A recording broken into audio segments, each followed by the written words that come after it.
What's the largest animal you can think of? Okay, that's probably too vague of a question. Your mind probably went straight to the oceans, picturing deep-sea leviathans like the mighty blue whale. Let's go a little bit closer, shall we? What about on land? What are the biggest animals that live up here with us above the water?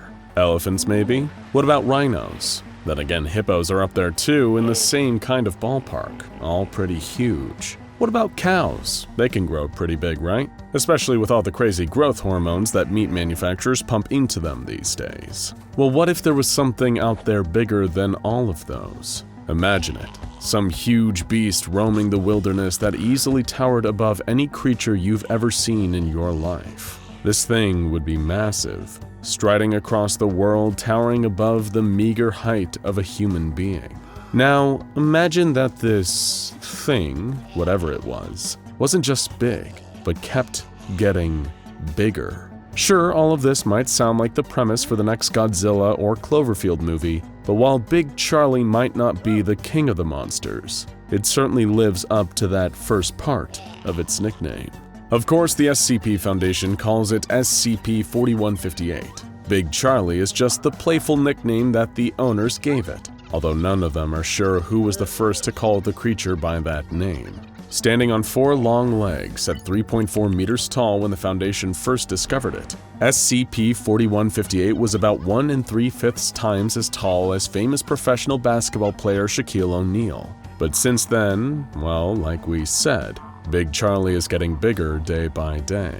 The creature appears to be tangentially related to the bovine family of mammals, essentially making it a ginormous cow. However, SCP-4158 lacks the facial structure and features that you might expect to see on the faces at your local farm. The creature has thin, translucent skin, which is so fragile that it often tears easily, and anyone observing SCP-4158 can often see the bones and internal organs within. Ugh, gross. It possesses a large bulbous head with a protrusion at the front almost like a beak. As well as that, its huge eyes are foggy, a milky white color which seems to suggest that SCP-4158 is, at least, partially blind. The large cattle-like mammal is incredibly skinny, almost to the point where its bones stick out from underneath its skin. Its legs are longer than the rest of its colossal body and seem barely able to support the animal's weight. On description alone, you can't help but feel sorry for the poor creature and its sorry state of living. Normally, Big Charlie is mostly calm and docile, barely acknowledging the Foundation personnel that come to examine it, feed it, or clean its containment cell. Held in a heavy containment zone, SCP-4158 is fed through a 5-meter trough on the far east wall of its cell, surviving on a diet of raw beef, hay, wood, and bricks. Not the typical grass-only eating habits you'd expect from normal cows. But according to the Foundation's extensive testing on the creature, its diet doesn't seem to be what is causing SCP-4158 to keep growing at the rate it has been. The mass of Big Charlie is in some sort of state of perpetual increase, meaning its size and weight are always growing. And it is because of this continuous growth that every week the Foundation is forced to shear off great swaths of excess meat from the creature, cleaving off its flesh and incinerating the mass, all while Big Charlie is still alive. Now, before you start dialing PETA's hotline, it's also worth mentioning Big Charlie can't feel pain.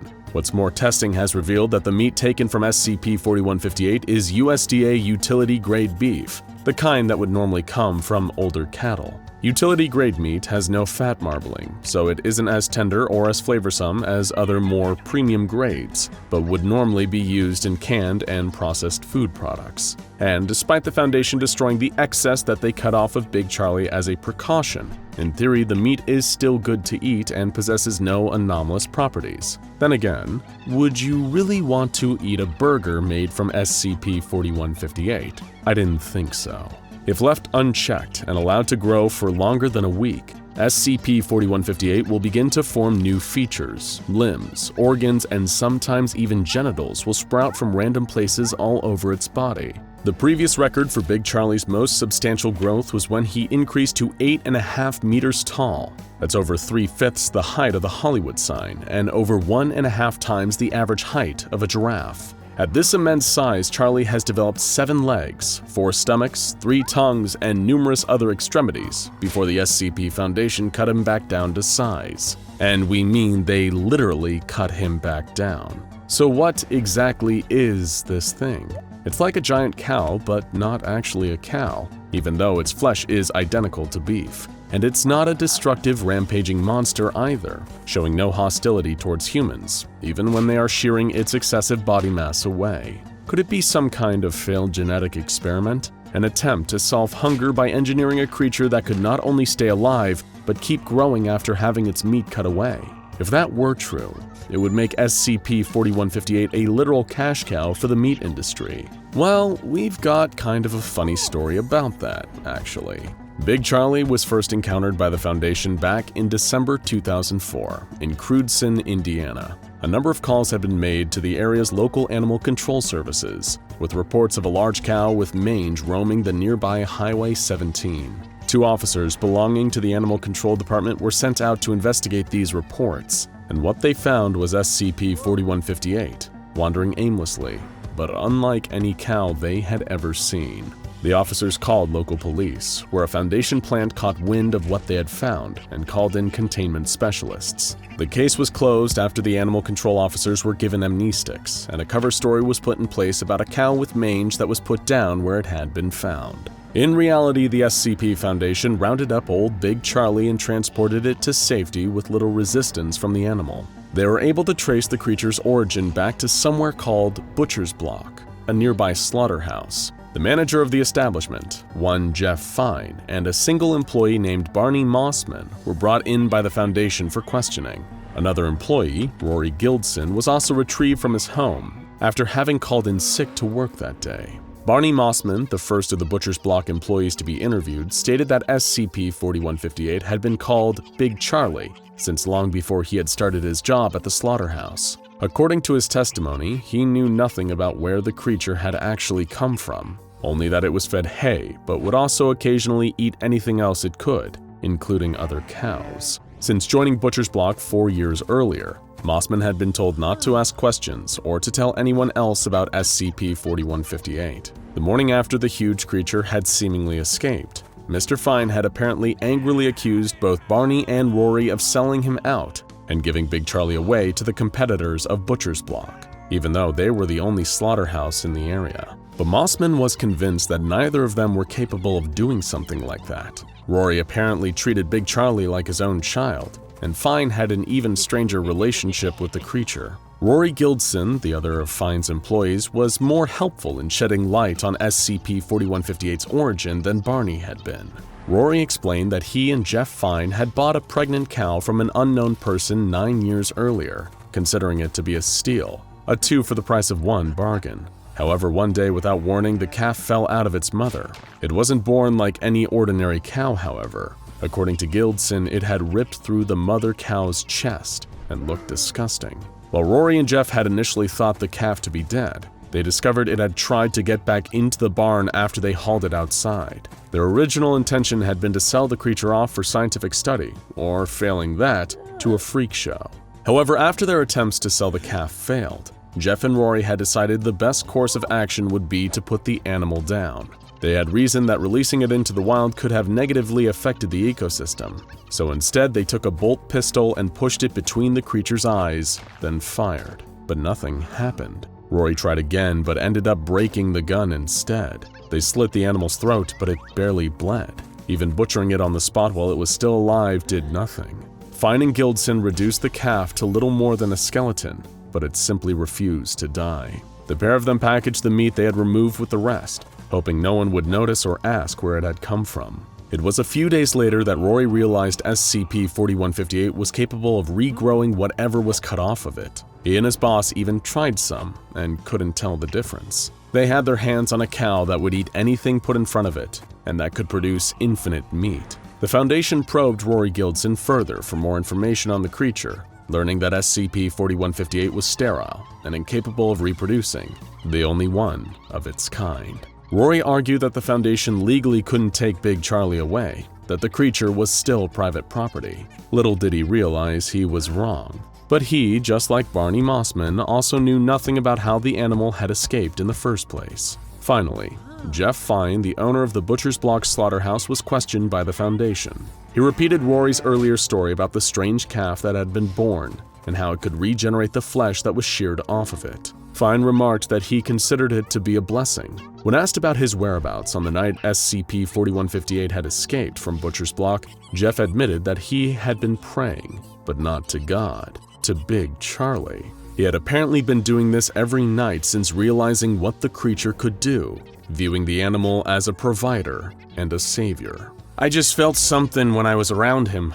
I could tell that he wanted to make this sacrifice for us. Ever since he tried to get into the barn after we threw him out, I knew he cared for us, Fine told the Foundation. I would open his pen, take off my clothes so that I was pure before him, lay down and receive his blessings. And how would he receive those blessings? By drinking the animal's blood. Yeah, Jeff Fine was a real eccentric like that. One night, when Fine had entered the pen to perform this weird ritual, Big Charlie had escaped. But his owner was convinced that there must have been a reason for this, that the animal had some sort of goal. When the Foundation staff conducting Fine's interview dismissed this idea, the slaughterhouse owner became enraged. How dare you question Big Charlie? He knows what's best for all of us. I'm done here. I don't need to keep answering questions like this. Let me out. I need to see Big Charlie. I need to see if he's safe. The Foundation believes that Jeff Fine's practice of worshipping SCP-4158 was not due to any anomalous effect caused by the creature itself.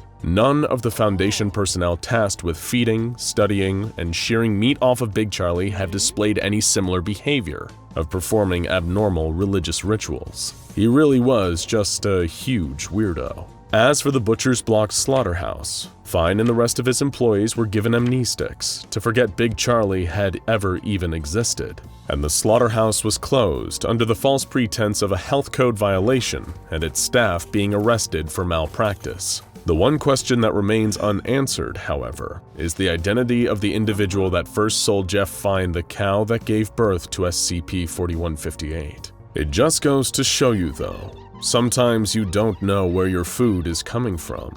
If you lived in Indiana in late 2004, who knows? You might have eaten some of Big Charlie and not even realized it.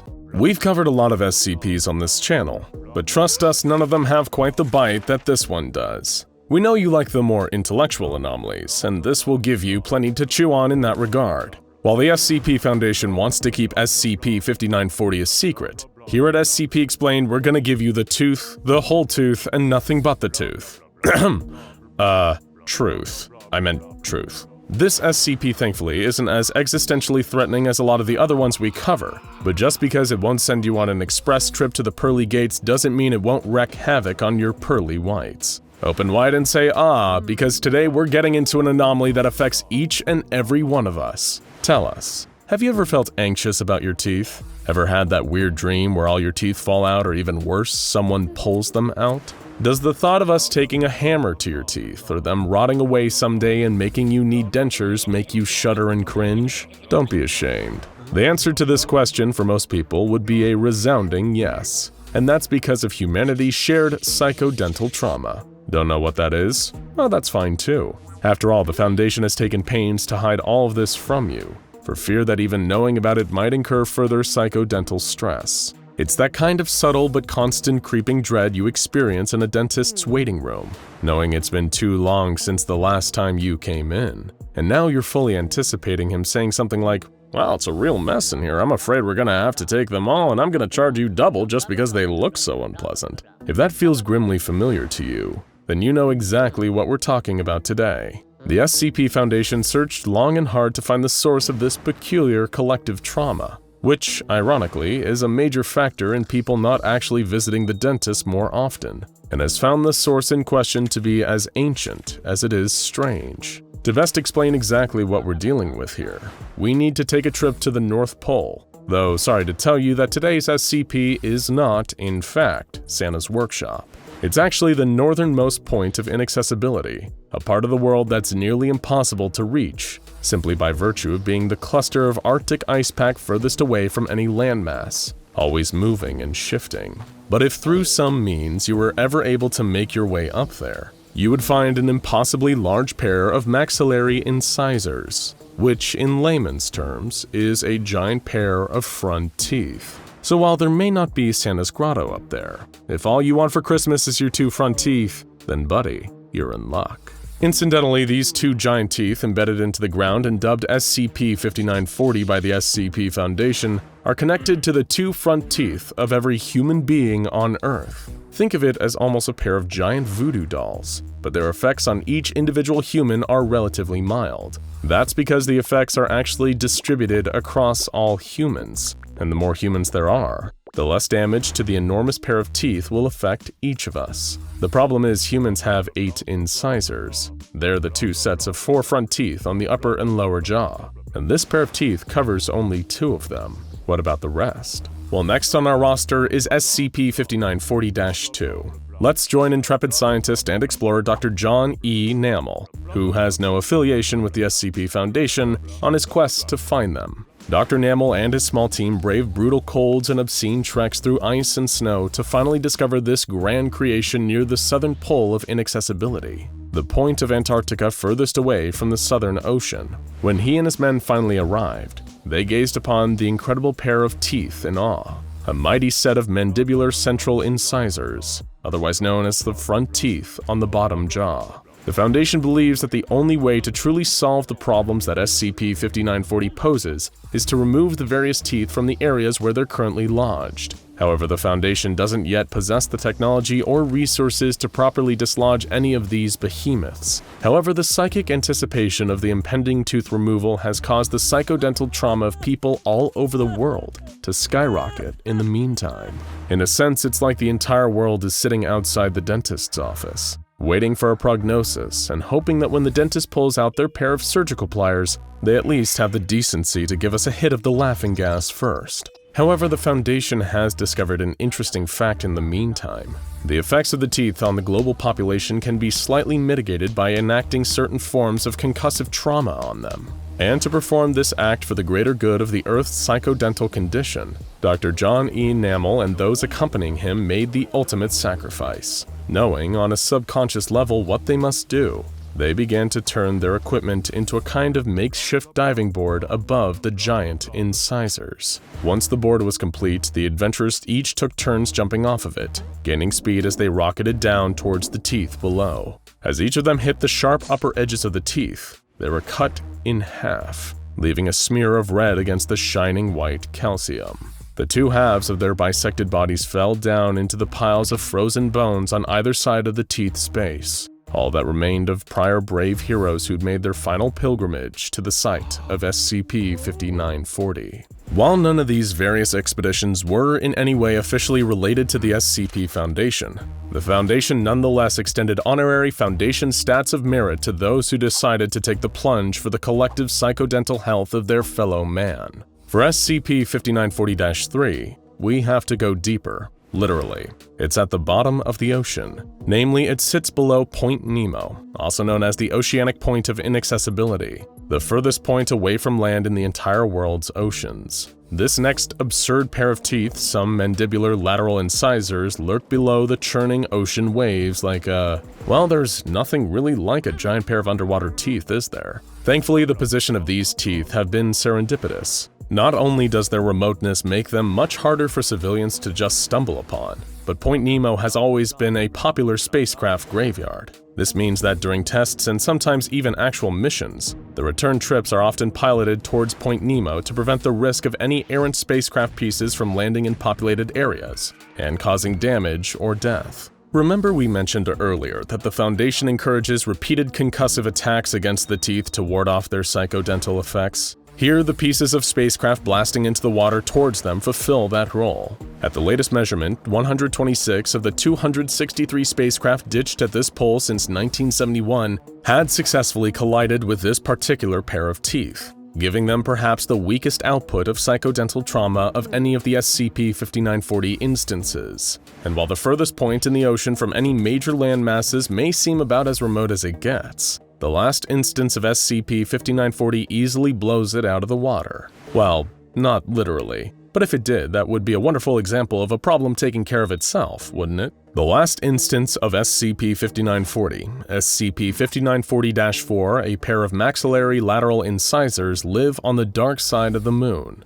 Yep, dentists and Pink Floyd fans of the world rejoice. You're probably wondering, while the first 3 pairs of teeth clearly grew on Earth, why is the 4th a pair of more lunar incisors? Studies performed by the Foundation on the soil around the base of the 4th set of teeth prove that they actually did originate on Earth. They believe to have split from Earth during the incident which formed the moon. This means that these teeth are literally older than the moon, and this also makes them billions of years older than humanity. So these giant teeth don't look like our incisors. Our incisors look like these giant teeth. So now we finally understand this ridiculous threat to our collective psychodental health. Move over, SCP-682, and step aside, Devourer of Worlds. Get the hell out of my face, Scarlet King. We can't deal with any of you small-timers until we solve the global psychodental health crisis posed by SCP-5940. Which elite heavy hitters have the Foundation put on the case to deal with these enamel nightmares? Meet the Department of Psychodentistry,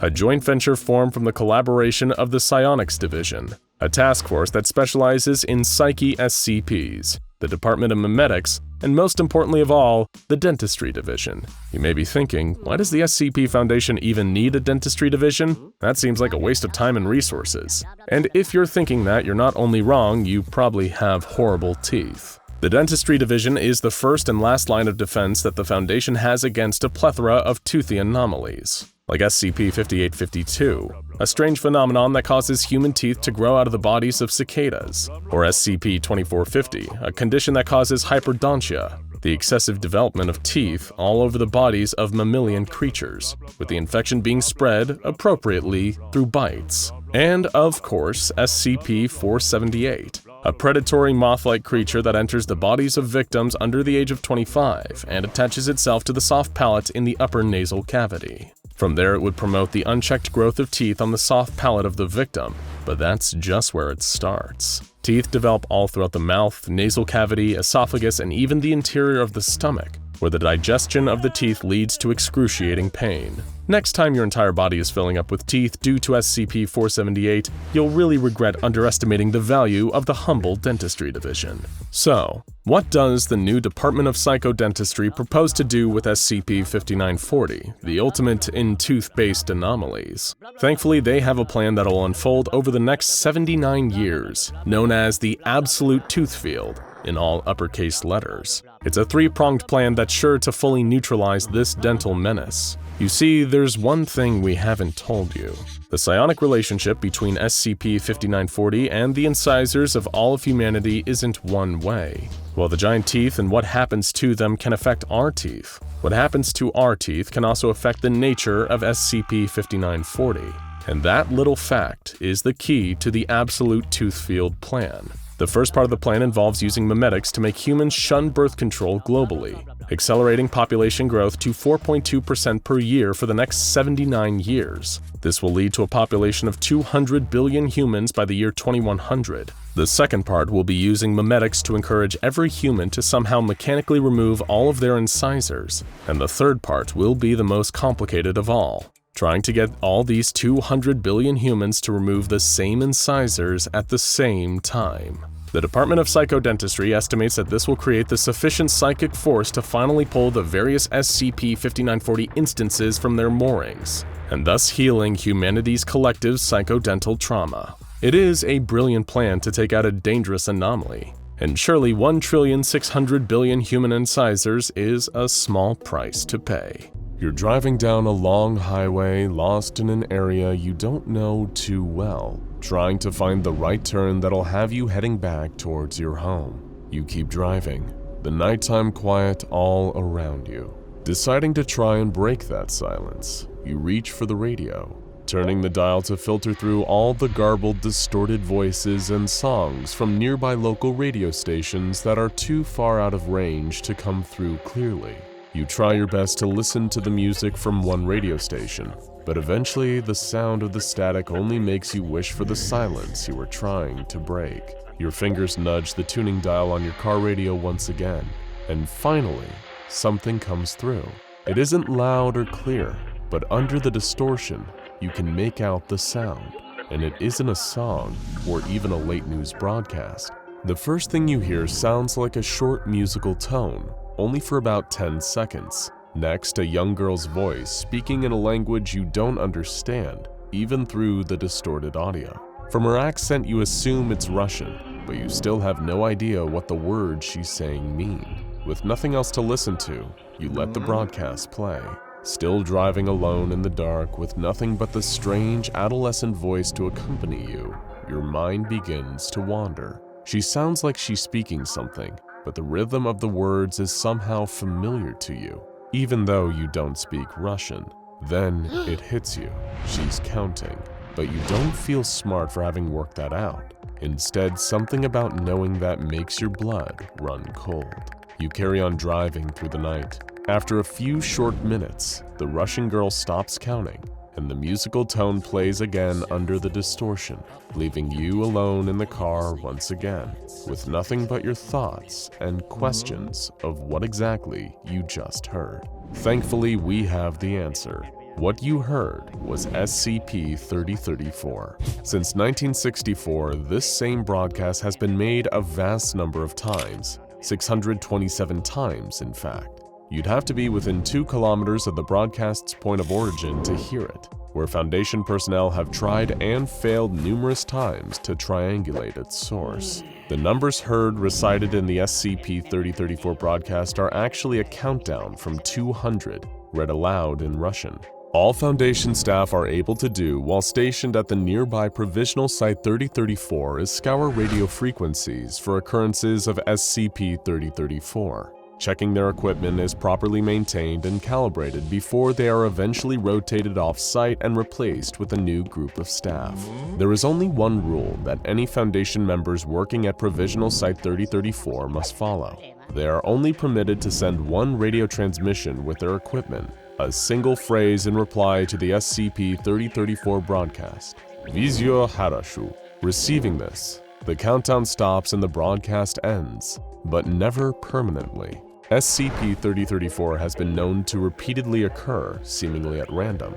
The shortest recorded gap between broadcasts was 2 weeks, while the longest so far lasted 6 whole months. You may have heard the term number station mentioned before, but these are far from just random numerical sequences sent out over the airwaves without purpose. General speculation surrounding number stations points to them being the tools of espionage agents, a way of sending coded, highly sensitive messages or information without the risk of compromising their cover. The use of number station transmissions is often attributed to spies working on foreign soil, who utilize shortwave radio frequencies, speech synthesis, Morse code, and either regular or sporadic timing schedules. While it's true that times have changed and technology has progressed considerably, there appears to be evidence that number stations are still used among various intelligence and espionage agencies today. Despite being considered an old-fashioned method of communication, these low-tech shortwave stations remain a viable, reliable option for the transmission and reception of intelligence to field agents. The CONET project is a comprehensive archive of this phenomenon, and its founder, Aiken Fernandez, has long been fascinated by number stations. According to him, this system is completely secure because the messages can't be tracked. The recipient could be anywhere. You just send spies to the country and get them to buy a radio. They know where to tune and when. So what does the distorted broadcast of numbers from SCP-3034 mean? Is it the work of covert agents? And if so, whose side are they on? Most importantly, why does the SCP Foundation make certain there are always 3 of its personnel on site, ready to send the all-is-well message whenever SCP-3034 begins broadcasting? SCP-3034 was first discovered by the Foundation in 1964, after a defector from the Soviet GRUP, a division tasked with acquiring and studying anomalies on behalf of the USSR, gave them a tip. Commander Robert Malthus, along with a team of 6, including a man named Agent Browning, selected for his knowledge of Russian dialects, were sent to investigate at Provisional Site 3034. Here, the team uncovered partially burned records and logbooks, all kept in Russian, along with evidence that the site had been evacuated shortly before their arrival. Carved into a desk, also in Russian, were 2 phrases: "Don't let her finish," and "Tell her all is well." On the team's second day at the site, an automated alarm sounded at 7:30 a.m., alerting them to the incoming SCP-3034 broadcast. Following the instructions on the desk, Agent Browning was able to stop the broadcast, telling the young Russian girl that all was well. A tape was partially recovered by the team from the site and translated from Russian. The GRUP members that had previously inhabited the station had interrogated one of their own, a man named Sergei, whom they accused of stealing state property. "She's not state property," he replied. "She has a name." While his GRUP superior accused Sergei of planning to defect to the United States, allegedly in exchange for money and asylum, Sergei denied any collusion with America. He claimed that the GRUP at Provisional Site 3034 were meddling with powers they could not possibly hope to understand. His superior, a man named Vaslov, dismissed this, claiming their work to be no different to the United States experimentation with atomic weapons at the time. "One does not make deals with atom bombs," Sergei argued. "One certainly does not sacrifice little girls to them." Shortly after this, a struggle broke out, with Sergei having to be restrained while urging Vaslov to cease any and all interference with it. The man spoke of terrible nightmares that he'd had, voices screaming in the darkness. "That's what it wants, Vaslov. That's what it is. You cannot make a deal with this thing. We have finally contained it, and now you want to offer it." The tape's audio ends shortly after this point, with no clear answer as to what Sergei was referring to, or what offer these Russian operatives had made to it. Ever since the discovery of SCP-3034, members of the SCP Foundation have worked tirelessly to understand the purpose of these countdowns, as well as determine their origin. By September 2012, Dr. Shulkill was reaching the end of his tether with the investigation into the SCP-3034 broadcast. Over almost half a century, the Foundation had made well over 600 recordings of the Russian girls' countdowns, but still hadn't determined any noteworthy information. They were prohibited from contacting the girl via the same radio frequency, only permitted to use the phrase that stopped her countdowns. Running out of options, Shulkill contacted his colleague, Dr. Emerson, asking for an in-depth vocal analysis of the various recordings of SCP-3034. Even if they could narrow down where the broadcast was coming from, maybe by determining the girl's geographical location from her dialect, then that would be at least some slight progress into understanding SCP-3034. While unable to discover the girl's location, Dr. Emerson's analysis did yield some interesting findings. Emerson learned that these countdowns were not pre-recorded. The variations in the Russian girl's voice, her tone, her pitch, all seemed to indicate that every instance of the broadcast was unique. Rather than use the same recording, this girl had been counting down over and over hundreds of times for almost 50 years. But there was more. Shulkill and Emerson then examined the distortion, the sounds interfering with the audio of the Russian girl's countdowns. What had initially seemed like garbled static seemed to actually be additional voices. And much like the girl's voice, these distorted voices were unique, different in every broadcast. However, Shulkill and Emerson were unable to accurately determine what these voices were saying. Given that the girls' countdowns were always cut short by the use of the phrase, "all is well," the doctors did not have long enough samples of the audio to analyze the other distorted voices. With permission from the Foundation, the next 5 occurrences of the SCP-3034 broadcast were allowed to carry on for longer, giving the 2 doctors enough audio to determine exactly what the distorted voices were. And the results were extremely troubling. They were screams. Thousands upon thousands of children's voices endlessly screaming. Both Dr. Emerson and Dr. Shulkill agreed that it would be best to continue responding to SCP-3034 with the correct phrase, and refused to analyze the distorted screaming audio any further. 3 years later, while stationed at Provisional Site 3034, a Foundation researcher named Dr. Uriel Willis decided to take matters into her own hands. She conducted an experiment that had not been sanctioned by the Foundation and attempted to make contact with the Russian girl giving the countdowns. Hearing Dr. Willis's voice, the girl stopped her countdown. After 5 long, painfully silent seconds, a new broadcast was heard. A piercing, high-pitched screech that caused extreme pain and dizziness to all the staff working on site. Unable to bear the disorienting sound, Dr. Willis told the girl all is well and caused the noise to stop. The following day, SCP researchers noted that there had been a significant increase in cases of missing children all around the world. A majority of these disappearances happened at the same time the screech had been broadcast and remain unsolved to this day.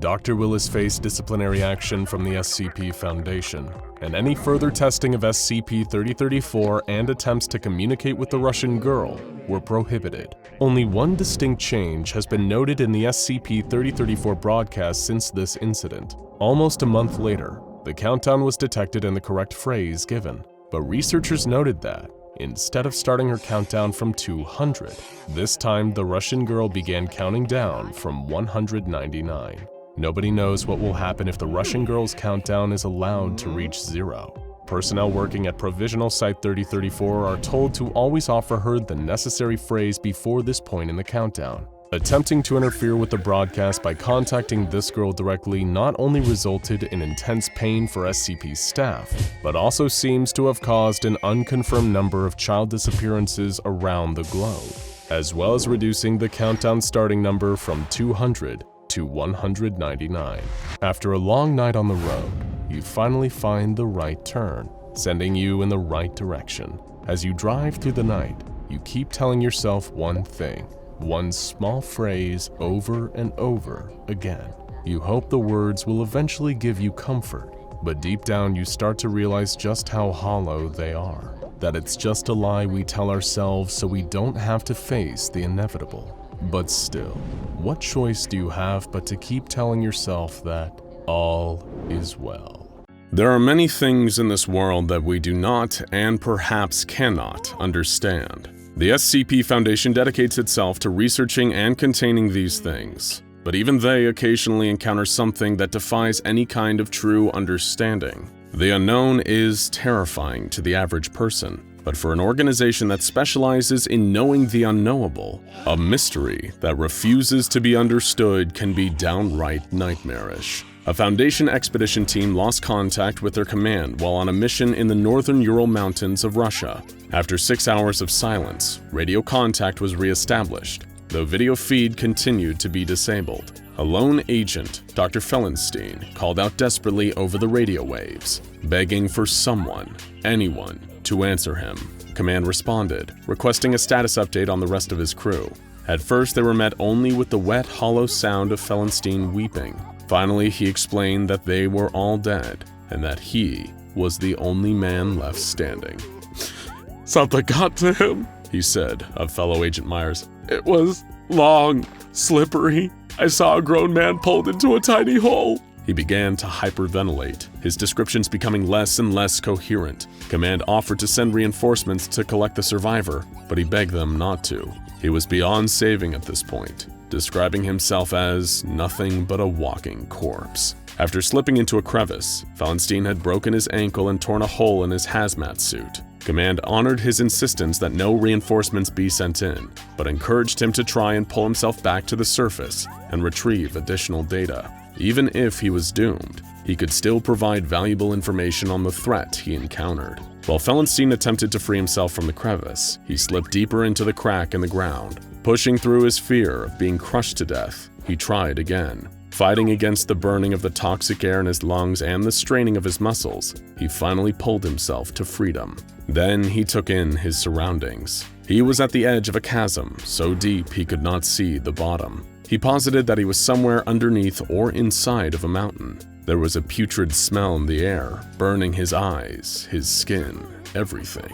Command told him to remain calm, still hoping for the possibility of a rescue. Meanwhile, on their end, hostile forces were closing in and forcing them to evacuate. They asked Fellenstein to continue describing his surroundings so that his account might be recorded for the archives. They would attempt to come back with reinforcements when it was safe for them to do so. As Fellenstein made it deeper into the chasm, he was engulfed in a thick yellow fog. Through the haze, he could make out thousands of eggs and piles of meat being devoured by small creatures, with the bodies of grubs and the faces of human infants. The creatures did not respond to his presence, either unaware of him or too consumed with their feeding to care. As he passed the creatures, he spotted a massive black temple with architecture like nothing he had seen before, all polished and sharp with angles that hurt his eyes to look at. As he stopped to take a better look, he realized he was still moving somehow, without moving his feet. He was being dragged by something, tendrils wrapped around his legs and pulling him along against his will, leaving a trail of his blood behind. As he was dragged, dozens of what seemed like humans watched him. The final words recorded on the audio transcript were the most troubling of all. Fellenstein saw what he described as an angel with 1,000 wings. The angel pulled him into her embrace, clutching him to her breast, and the connection was lost. Dr. Fellenstein was never seen again. His colleagues' bodies were never recovered. The entire team of men was lost forever inside the incomprehensible hellhole known as SCP-2133. SCP-2133 is an unnamed village in the northern Ural Mountains in Eastern Europe, with an estimated population of around 50 people. The village is considered dangerous to enter without proper hazmat gear, due to the presence of a wide variety of microbial pathogens within its limits, including those which cause leprosy, pneumonic, septemic, and bubonic plagues, typhoid fever, influenza, cholera, and smallpox, a veritable hypochondriac's worst nightmare. In spite of this cocktail of diseases in which they live, the residents of 2133 seem to be resistant to the negative effects of infection. Of course, they experience physical symptoms to the point of visible disfigurement or disability, but they do not die at a rate consistent with the sheer volume of deadly pathogens present in their town. The people of SCP-2133 do not leave it. The Foundation cannot fully determine whether they cannot leave or simply choose not to, but whatever the case may be, they stay within the limits of their village. Their relative resistance to disease, small population, and refusal to leave the boundaries of their village are all unusual. But that is far from the most unusual thing about the population of SCP-2133. The people of the village age and die, yes, but they do not stay dead. They engage in what can only be described as some kind of reincarnation. When a resident of the village dies, they are placed in the field, where they quickly decay.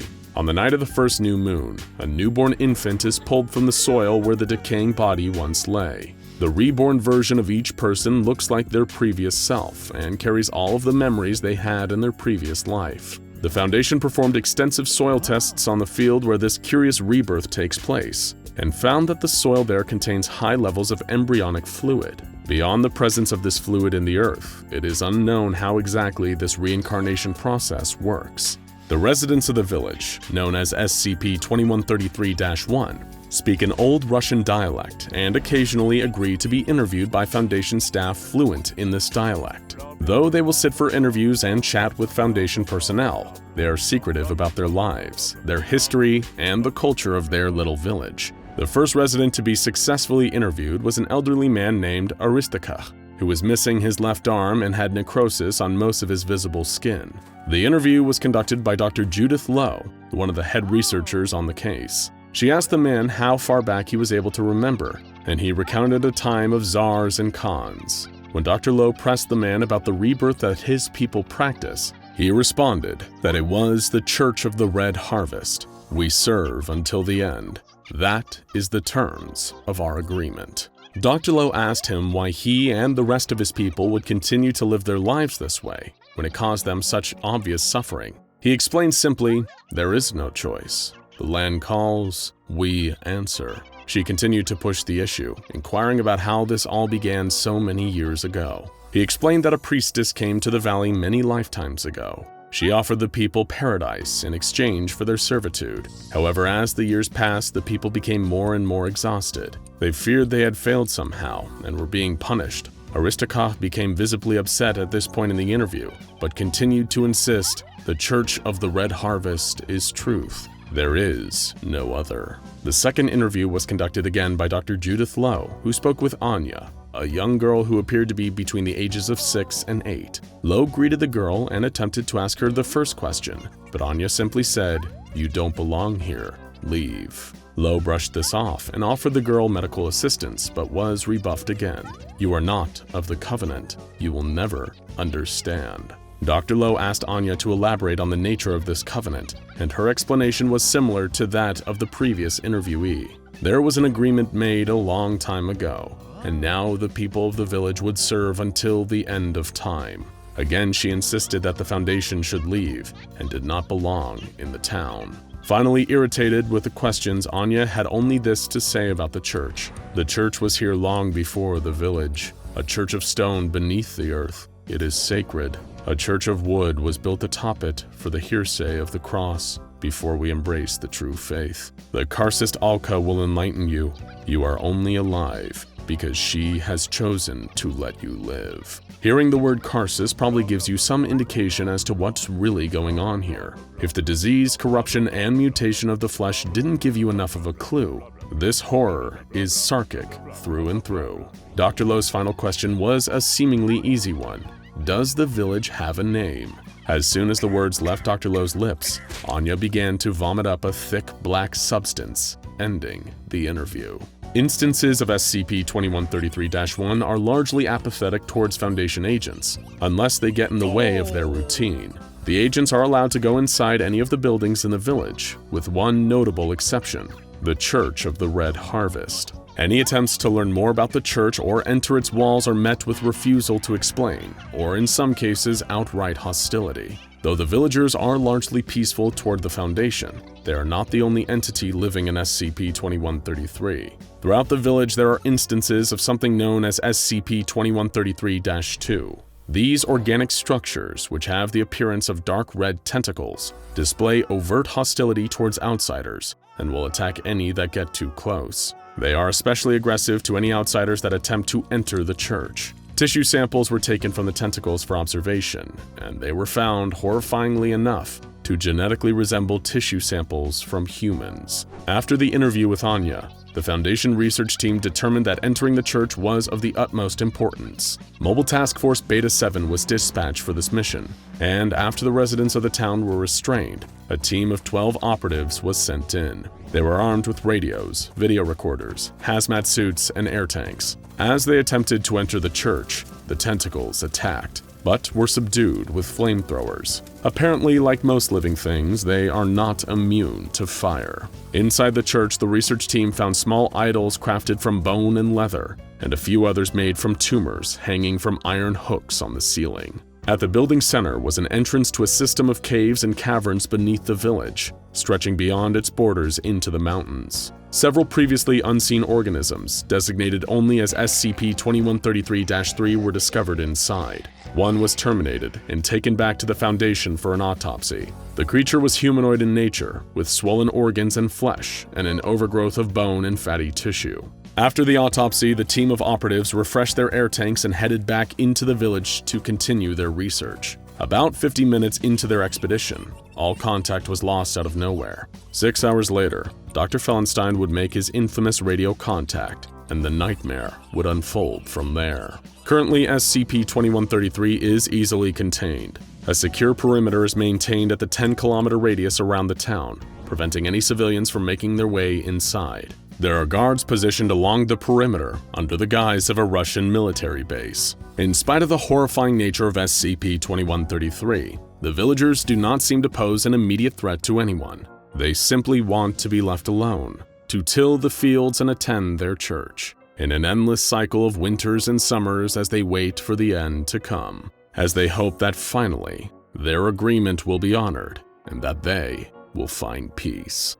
It's the late 90s, and an Air Canada flight experiences severe malfunctions while traveling from London to Vancouver. The pilots are unable to do anything and the plane crashes into the woods of northern Alberta. The crash was devastating. Only 10 of the nearly 300 people on board are alive. And even though they survived the initial disaster, their battle for life has only just begun. It's late autumn in northern Canada, and there's no telling when help will arrive, if at all. If the survivors want to make it through the night, they need to find shelter, and fast. As they trudge through the freezing woods, the group finds a path that looks like it might lead them to civilization. After all, if there was a path in the woods, That meant they were probably in a national park. And if they were in a national park, there had to be a ranger station around somewhere where they could warm up and call for help. They didn't have many other options, so they followed the path which opened up to a clearing. But instead of finding a ranger station or campground, they found something none of them could have expected. It was a pond, but there was something off about it. As they got closer, they saw that this strange pond wasn't filled with water, but blood. The survivors were horrified. That couldn't really be blood, could it?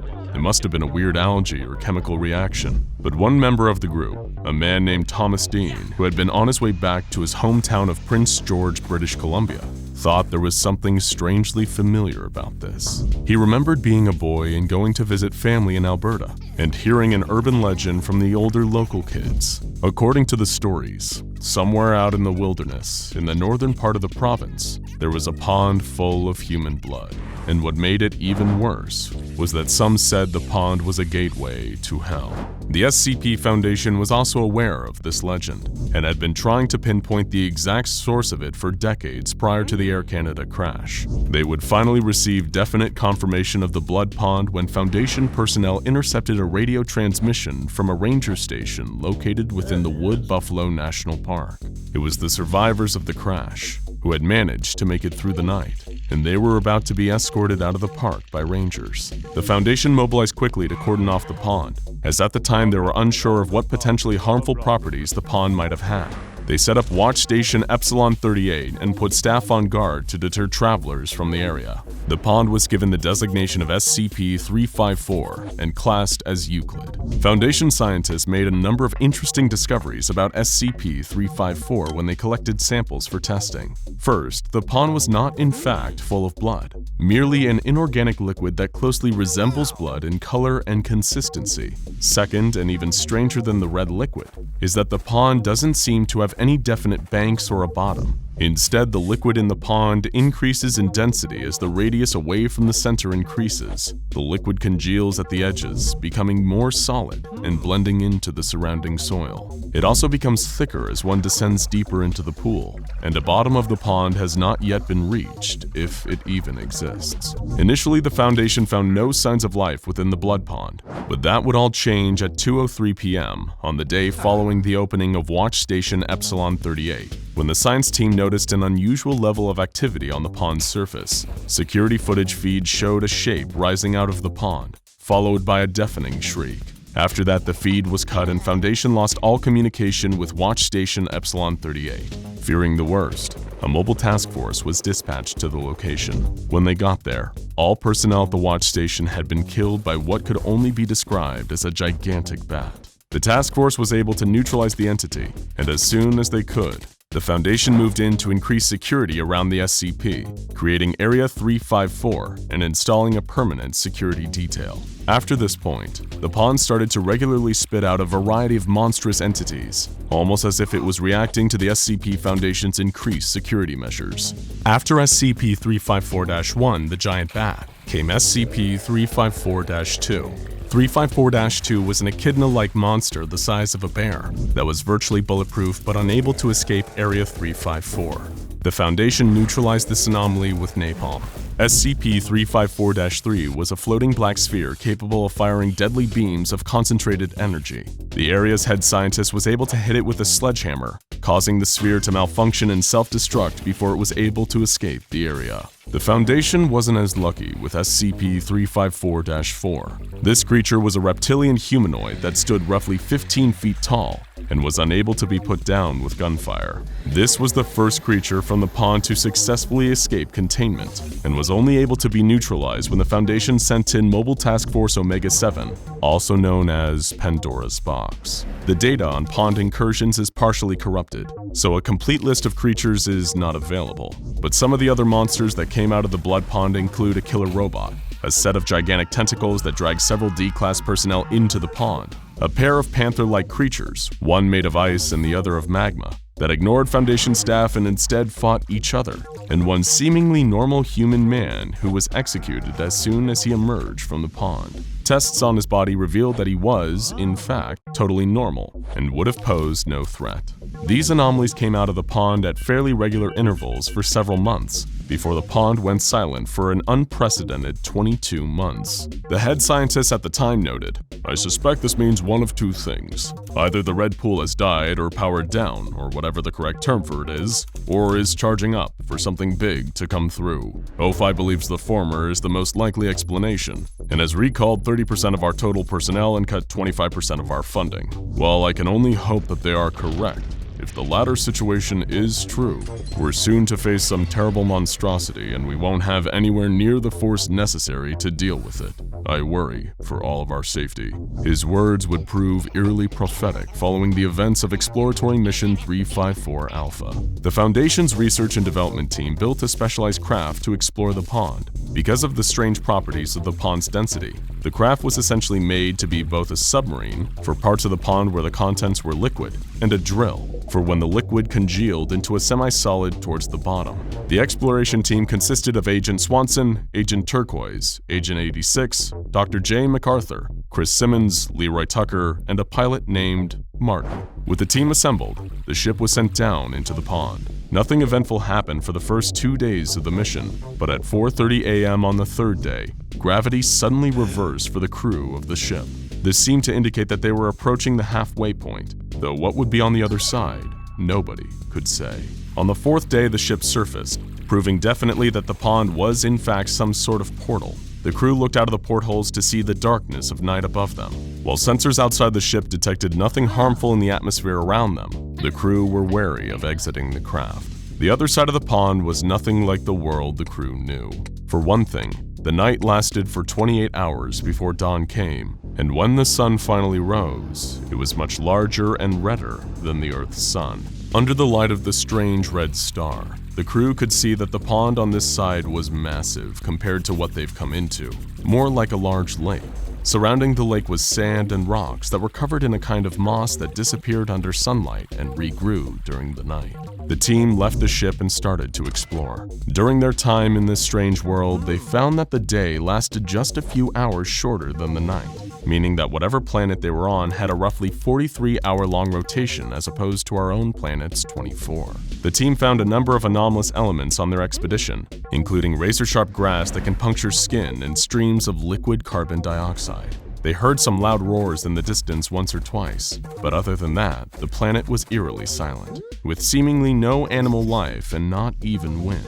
When it rained, the soil remained dry, and based on that, the scientists theorized the plants in this world were more efficient at absorbing moisture. On the 25th day, the team ran into a huge metal wall that appeared to be artificially constructed. Luckily, Leroy Tucker, a quick-thinking researcher, was able to rig a blowtorch from camping supplies and melt a hole through the metal. On the other side, there was finally wind and odd black grass. That's the extent of what is known about the other side of the wall, because the expedition logs are heavily corrupted after that point. But we know that whatever was in there wasn't good, because the team never returned. Strangely, there's no record of any names mentioned in the ship's log, almost as if being killed on the other side completely erased them from history. No other expeditions into the pond were launched after that. On an undisclosed date, a year following the discovery of the Blood Pond and construction of Area 354, the site was completely evacuated, and power was cut to the area. Mobile Task Force Data 12 was dispatched to investigate the cause of the evacuation, but before contact could be established, the area's on-site nuclear warhead was detonated, completely destroying the site.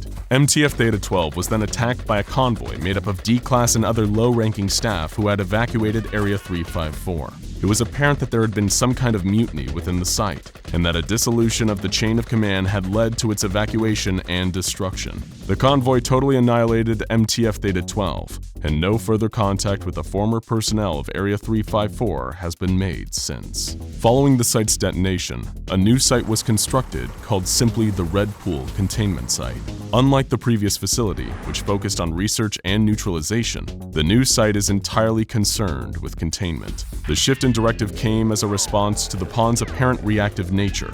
Each creature that emerged from the pond seemed to be in retaliation to the Foundation's actions, and it was theorized by some that the mutiny at Area 354 was triggered by some kind of psychic attack from the pond itself. An interview in the SCP file on 354 reveals that there was one more disastrous attempt to control and understand the blood pond. According to an interview with a Foundation agent, the head doctor proposed a scheme to drain the blood pond using a system of pumps and hoses. All non-essential personnel were evacuated in case of emergency, leaving only the pump technicians, D-class personnel, and a few agents for security. However, as soon as the pump was scheduled to be turned on, everyone at the site experienced a mass dissociative episode. The agent described the feeling they all experienced as like being in a dream and suddenly realizing that you're asleep. He said, "Everything stopped being real. It was like we had to escape right now." When asked what happened when the pump was turned on, he simply explained that it wouldn't let them. This interview confirmed the theory that the pond is not only capable of releasing monsters out into our world, but also that it's capable of powerful but much more subtle psychological attacks. This suggests a chilling possibility, that the pond isn't just blindly reacting to being attacked, but it's fully sentient, and the actions of the SCP Foundation have only served to annoy it. And worst, studies of the pond's banks have proved evidence that the area of congealed liquid around the perimeter of the pond has been steadily expanding. That's right, the pond is getting bigger. The last thing the Foundation agent stationed at the site said before being dragged out of the interview and sedated was, "It gets bigger and stronger every day, and now we've made it angry." Did you ever have to perform a dissection in school? Maybe you had to carve up a fetal pig, or slice into a frog while nightmarish visions of Kermit and a widowed Miss Piggy danced in your head. Though it's rarely a pleasant experience, unless your tastes are on the morbid side, most biology teachers would agree that the best way to learn how something works is to take it apart. As distasteful as it can be to hold a frog's tiny liver in your hands, it definitely does give you a better sense of the pieces that make up the complete creature. But what if there was an easier way to look at the individual parts of a living being? What if you could take it apart without ever having to prep a scalpel or stain your hands with the blood of innocent frogs? Like most of the seemingly impossible things in our world, the SCP Foundation discovered something that allows its users to do just that. In fact, it can handle a lot more than just a frog, and its applications go far beyond the confines of a high school science lab. SCP-291 is a small, plain steel building with a large door on one side. The door has no handle or knob and functions similarly to a garage door. The door cannot be pried open by any ordinary means, and the inside of SCP-291 can only be accessed if the structure is connected to a suitable power source. Once a power source has been connected, the door raises and exposes a room inside. It is small, about 4 by 2 meters. It contains a console board, a large screen, and a plexiglass container resembling a coffin. How very sinister. The coffin is large enough to contain a human under 7 feet tall. So sorry, Ferdinand the Cannibal, you're going to need to sit this one out. The coffin sits on a conveyor belt with several tubes connected to the wall above it. On the opposite side of the room, there are holes of varying sizes, each containing a small door that can be opened or closed. Because initial observation indicated that SCP-291 was intended for some kind of human testing, a D-class test subject was selected for experimentation. The subject was instructed to lie down in the coffin and wait to see what would happen next. The display screen lit up, depicting a grid-lined image of the test subject. Buttons along the console board adjusted the image, showing the skin, muscles, and organ systems of the person in the coffin. There were no words or numbers on the screen, and all of the buttons appeared to have only 2 settings, on and off. When one of the researchers pressed the first button on the console, the tubes above the coffin began pouring a blue liquid into it. The test subject reacted with confusion, but did not experience any adverse effects. They quickly lost consciousness, indicating that the liquid was some sort of sedative. The liquid continued to pour into the coffin until the vessel was completely filled, at which point it congealed into a thick gel. The test subject's breathing and heartbeat slowed to a stop, and the conveyor belt suddenly creaked to life. The coffin was carried, test subject inside, through a small door that immediately locked behind it. The small room was filled with the sounds of gears turning, machinery clinking, and motors whirring. The display screen was taken over by a large rectangle, resembling a traditional loading screen.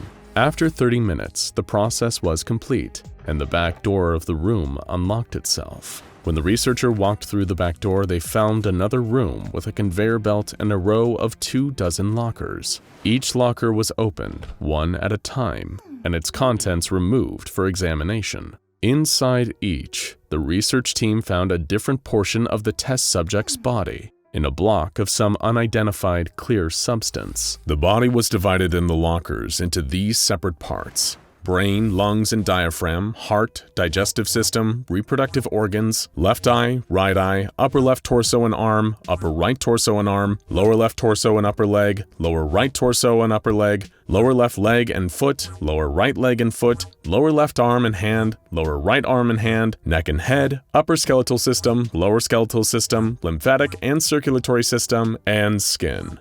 Phew, the miracle of the human body, right? Boundless in its fascinating complexities. Each block of body parts was placed back in its designated locker, and the second button on the console was pressed. At this point, the doors to the organ lockers sealed themselves shut, and the sound of the machinery working filled the small space once again. This continued for a duration of approximately 45 minutes. When the machinery went silent, a new plexiglass coffin emerged into the main room, with the test subject inside. He looked identical to how he had looked at the start of the experiment, with no evidence that he had previously been disassembled. The blue liquid slowly evaporated from the container, and the test subject opened his eyes. The lead researcher conducted an immediate interview with the reassembled subject, who reported no memory of the process after initial exposure to the blue liquid. They insisted that the process had been like a good night's sleep, which honestly makes us pretty eager to take it for a spin. A medical examination determined that there were only a few changes to the test subject during the disassembly and reassembly. When they returned to consciousness, the test subject's stomach was empty, they were naked, and all of their hair was gone. With this new understanding of SCP-291's anomalous properties, the Foundation decided to continue their experimentation. With each new test, the experiments became more creative and, unsurprisingly, more depraved. First, a D-class subject was placed in the coffin and disassembled. Then, instead of placing the various body parts in their designated lockers, the vital organs were removed from their storage before reassembly was attempted. This resulted in the equipment shutting down completely. A researcher pressed the third button, which forced a hard reset of the entire process, causing all of the blocks of body parts to eject via an exit hatch. During the next experiment, non-vital organs were removed before the subject's body was reassembled. The appendix and gallbladder were left out, and when the subject regained consciousness, these organs were still gone. However, there was no visible damage or scar tissue in their place. They were simply gone, as if they have never been there in the first place. So, if body parts could be removed from a test subject, could new body parts be added? Could existing body parts be replaced with different ones? A D-class subject in need of a skin graft following a flamethrower-based accident was placed in SCP-291. Once taken apart, a portion of healthy skin donated by another, somewhat unwilling D-class subject was placed in the locker, along with the skin already present there. Once the subject was put back together, the healthy skin had replaced the damaged skin with no adverse effects. Repeat attempts at this test showed that it was effective for limb transplants, heart transplants, and kidney transplants, with a 0% failure rate across all tests. After determining that SCP-291 could be used for an untold amount of good, making organ donations easier and safer than ever, the Foundation naturally had to pivot to something more useless, but interesting and likely horrifying. After all, it's not like they could ever just make anomalous technology available to the public, right? 2 D-class subjects, 1 man and 1 woman, were disassembled by SCP-291. The brains of the test subjects were swapped, and then they were reassembled. When they awoke, the subjects had the personalities and memories of the brain placed in their body. In a turn of events previously only seen in blockbuster comedies like Freaky Friday and the live-action Scooby-Doo movie, seminal piece of cinema, the subjects had swapped bodies. They were subsequently disassembled, their request to look at their new bodies naked having been swiftly denied, and the brains were returned to their rightful bodies. After the experiment was finished, the subjects appeared mostly normal. However, they did complain of disorientation as well as mental and physical discomfort over the next several days.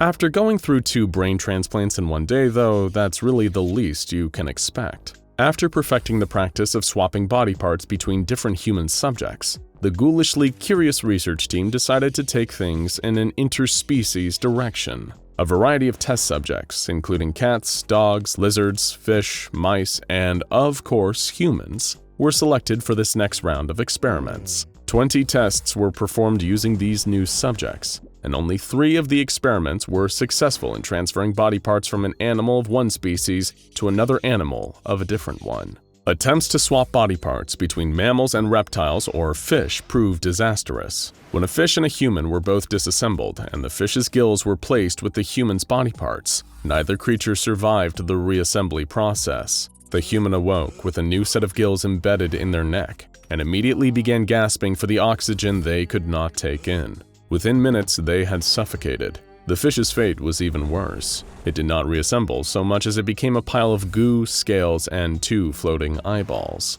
Experimentation with a human and a lizard yielded similar results, turning the lizard into a puddle of organic matter and killing the human test subject after only a few minutes. As disastrous as the failed cross-species tests were, the successful ones were almost as bad. Trial 001 involved a cat and a human.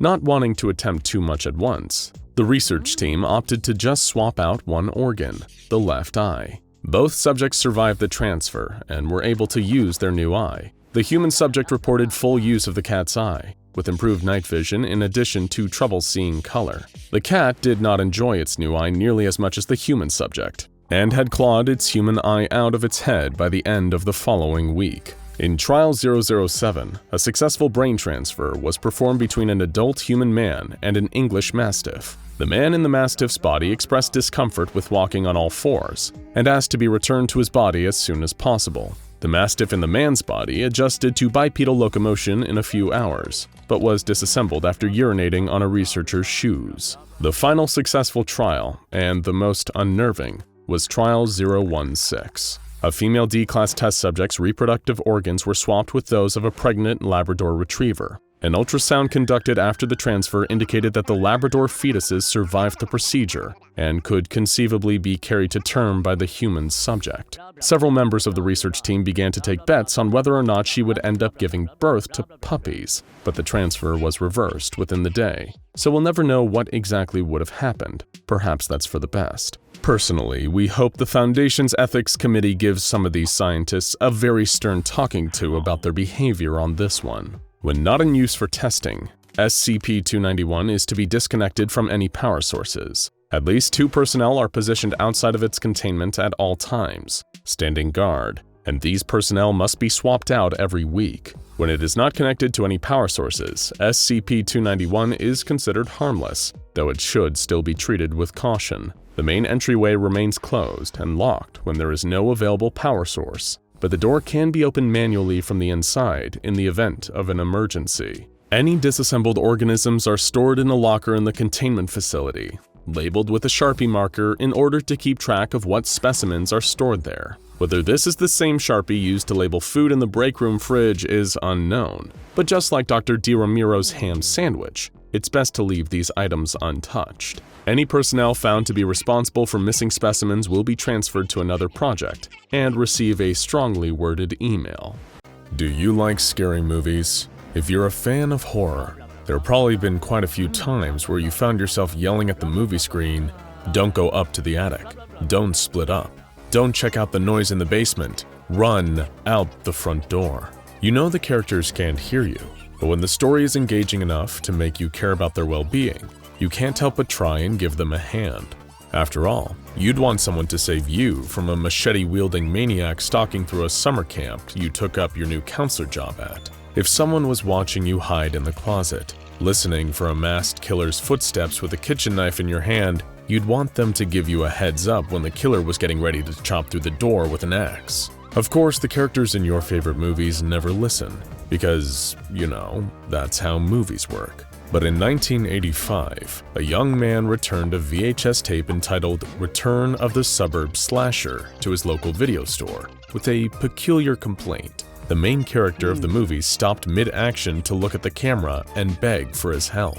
The video store clerk laughed him off and refused to give him a refund, though he did eventually give in and offer store credit after the man began to cry. He decided to take the tape home and watch it, just to see what all the fuss was about. After all, he'd never seen someone cry at a horror movie like that. So he sat down on his favorite beanbag chair, pushed the tape into the VCR, and pressed play. Apparently, his shell-shocked customer had at least remembered to be kind and rewind. The movie told the story of Heather Campbell, a young woman planning to host a party at her family's home in a classic suburban cul-de-sac, while her parents were out of town. In equally classic slasher fashion, this party would take place on the 10th anniversary of a series of grisly murders in the same neighborhood, committed by the mysterious Suburb slasher. As the party kicks off with loud music, teenage debauchery, and lots of drinking out of red plastic cups, the killer appears to pick off the group of friends one by one. Like other classic slasher victims, your Michaels and your Jasons, the Suburb slasher also covers their face, wearing a black burlap sack over their head that masks all identifiable features. The first 90 minutes of the movie were fun but basic. A canoodling couple gets decapitated here, an unnecessary shower scene is cut short by a stabbing there, the sort of thing you'd expect. But at about 97 minutes in, something impossible happened. Heather walked into the living room, finding her friend's dead body strewn across it, and let out a scream that measured up to the bests in the genre. The teen scream queen then began to run as the killer appeared to chase her. She made her way into the basement of the house, locked the door behind her, then she turned to the camera, tears in her eyes, shirt spattered with blood, and said, "Hey mister, I don't know you, and I don't know why you've just sat there watching this without doing nothing, but please, I'm begging you, help me out here. What can I do to survive this?" At first the clerk thought he was under the influence of some mind-altering substance, but the only things in his system were popcorn and store-brand soda. No, this was really happening. He stared open-mouthed at the screen, where Heather watched him expectantly. He was too stunned to speak. After a moment of silence, Heather sighed dejectedly, shaking her head, and turned back toward the stairs. She slowly walked back to the basement door, unlocked it, and pulled it open. There the killer was waiting with his expressionless burlap mask. The clerk's eyes widened and he cried out, "No!" But it was too late. The film suddenly cut to black, and with a whirring sound, the VCR spat the tape back out. The clerk sat there, staring at the tape. What could he do with it? Should he make a copy, send it to someone else, and pass the curse along? Should he try to watch it again? He wasn't sure he could bear to see Heather looking at him with those same pleading eyes. Then he remembered an ad he had seen in the back of his favorite comic book. Seen something you can't explain? A brush with the unknown keeping you up at night. We're looking for stories of the strange and unusual. Write to us now. Maybe they could do something he couldn't. He put the tape back into its cover, placed it in an envelope, and mailed it off the next day. A few days later, the package reached its intended recipient, an undercover branch of the SCP Foundation tracking anomalous activity via a series of ads in comic books and video stores to tap into one of the most underutilized resources in the world: nerds. The tape was designated SCP-5733, and Heather and the masked killer were designated SCP-5733-2 and SCP-5733-1 respectively. After an initial viewing confirmed its anomalous properties, a research team headed by Dr. Carpenter began to perform a series of tests. Testing was open to all Foundation employees, subject to approval by Dr. Carpenter. Approved personnel would be placed in a Site-73 multi-purpose room with a VHS player and a television. The staff member would then watch the movie and attempt to engage with Heather and help her escape. For the first test, D-Class 1973 was selected. When Heather turned to the camera and asked for help, he asked if she had a car. When she confirmed that yes, she did, he instructed her to sneak back upstairs, find her car keys, leave through the back door, and drive as fast and as far away as possible. She successfully retrieved the car keys, but when she reached the car, she saw that the tires had been slashed. Heather began to panic, but 1973 talked her through it, telling her to smash the window of a neighbor's car and unlock the door. She complied, and 1973 instructed her on how to hotwire the vehicle. The car started, and with a triumphant laugh, she sped out of the cul-de-sac. Just as her car began to pull away, the killer emerged from the back seat, wielding a kitchen knife. Heather screamed, and the tape cut to black. For the next test, D-Class 1944 was selected. He began by telling Heather to find her father's shotgun, seen earlier in the film, and use it to take out the killer before they could get to her. She snuck up to her parents' room and found the gun, only for the killer to appear in the doorway behind her. She aimed the gun and fired, but nothing happened. The The killer opened their hand, dropping the shotgun shells on the floor. She was close, but the killer was one step ahead. She screamed as they approached with the knife, and again, the tape cut to black.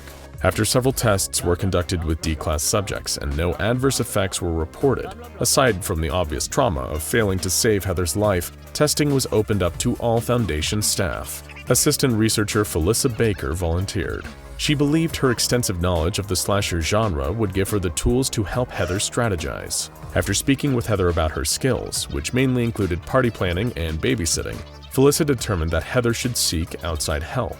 With Felissa's help, Heather made her way out of the house and over to the home of her next-door neighbor, Mr. Loomis. When she got there, the door was open and the lights were off. It didn't look great, but she didn't really have much of a choice but to go inside. She made her way to the bedroom where Mr. Loomis and his wife were lying in bed. She tried to wake him, but the camera zoomed in to reveal his throat had been slashed. The shape in the bed next to him sat up and was not in fact his wife, but the Suburb slasher instead. As the figure raised their signature kitchen knife, the screen went to black.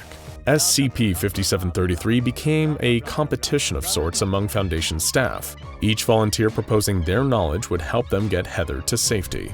Assistant researcher Nick Younglin-Doskowitz proposed telling Heather to call for help, giving her a secret phone number for the SCP Foundation circa 1983, the time in which the movie was set. However, when Heather reached the phone, it had been destroyed, smashed to pieces. Next to it was a note written in blood that said, "The only foundation here is fear." Then the killer appeared behind Heather, and the tape went to black. Somehow the killer knew about the SCP Foundation. Perhaps in a manner of speaking, the call was coming from inside the house. Next, Field Agent Malcolm Pleasance and Donald McDowell were selected due to their extensive knowledge of hand-to-hand combat. They attempted to teach Heather various fighting and self-defense techniques, while she survived on the limited supplies available in the basement. She eventually left the basement and, when the killer appeared, began to fight them. After 23 minutes of combat, she knocked the slasher to the floor and grabbed the candlestick to finish them off. As the agents watching began to celebrate, a second version of the suburban slasher appeared behind her, lunging forward. Just before the new killer made contact, the tape cut to black. During this test, the slasher seemed more adept at combat than it had been before, as though it could hear the advice being given to Heather. With other techniques failing, Field Agent Tilda Joan Bennett was brought in for a test, selected due to her expertise in thaumaturgy. She instructed Heather on basic offensive and defensive thaumaturgy before guiding her out of the house and into the front yard. When the slasher appeared brandishing their knife, Heather was able to sign a protective glyph and defend against the knife's blow. She followed this with a wind spell that pushed the killer further away. Heather began to run down the driveway, making a break for survival, when the slasher suddenly performed a freeze spell that rendered her unable to move. Heather's wide, panicked eyes stared down the barrel of the camera in a silent scream as the killer approached her, recovered the knife in hand before the tape went to black. Eventually, Dr. Carper volunteered to conduct a test. He instructed his research team to prepare a list of options for Heather's survival, divided into 4 categories: what to take from the basement, where to go once leaving the basement, how to exit the house, and how to escape the cul-de-sac. He was not informed about any of these options, but rather had them printed out and placed into plastic bowls on the day of the test. There were also 3 cards created and placed face down, reading face, body, and legs. When Heather addressed Dr. Carpenter, he informed her that he would be randomly selecting instructions for her and asked that she follow them exactly. The first slip of paper instructed Heather to grab a pair of garden shears from the basement and climb the stairs back into the main house. Next, she was told to go upstairs to the bedroom, then downstairs into the dining room. She complied and there was no sign of the killer so far. Third, Dr. Carpenter told Heather to run back upstairs, out of the bedroom window, onto the roof, and then jump down into the garden. Then it was time for the next step.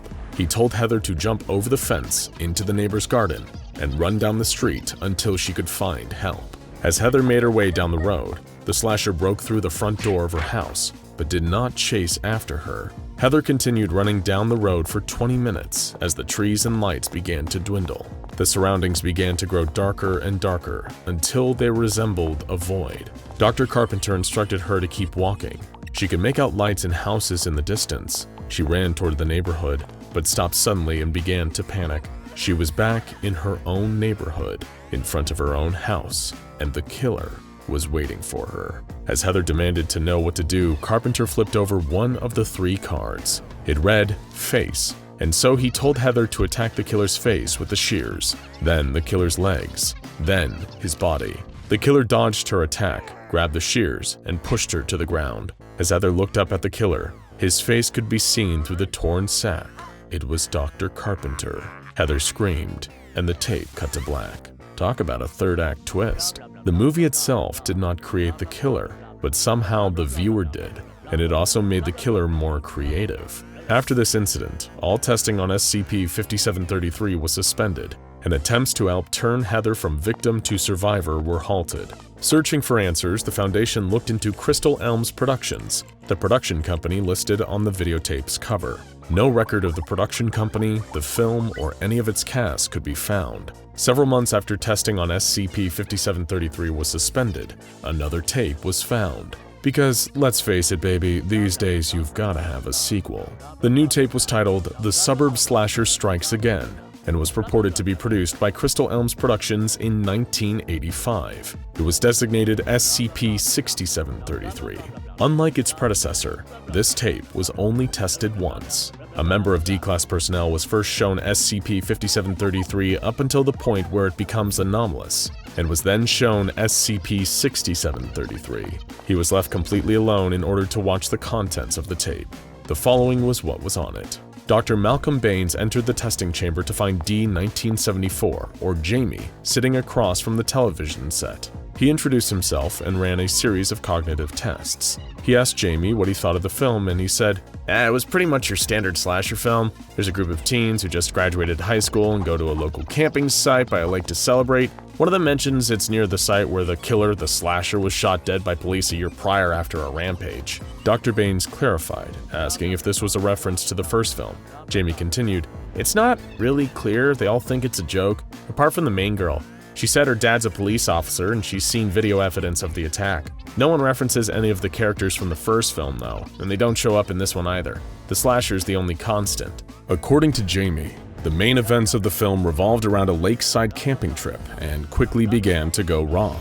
Dr. Baines inquired about the nature of the slasher's kills, and Jamie elaborated, he's still got a kitchen knife, same weapon as the first film, so he stabs a lot of them. It's pretty gory for the time it was made. He slashes up someone's face, then the nerdy guy gets stabbed through the eye. That one's pretty good. The camera gets sprayed with blood. One of the teens gets his head crushed wide open. Dr. Baines asked Jamie how the scenes made him feel, and he responded, there's some good jump scares and the tension's fairly high at points, but it's a little dated. I've seen scarier, but I've also seen worse horrors. Only one part of the film stood out to him.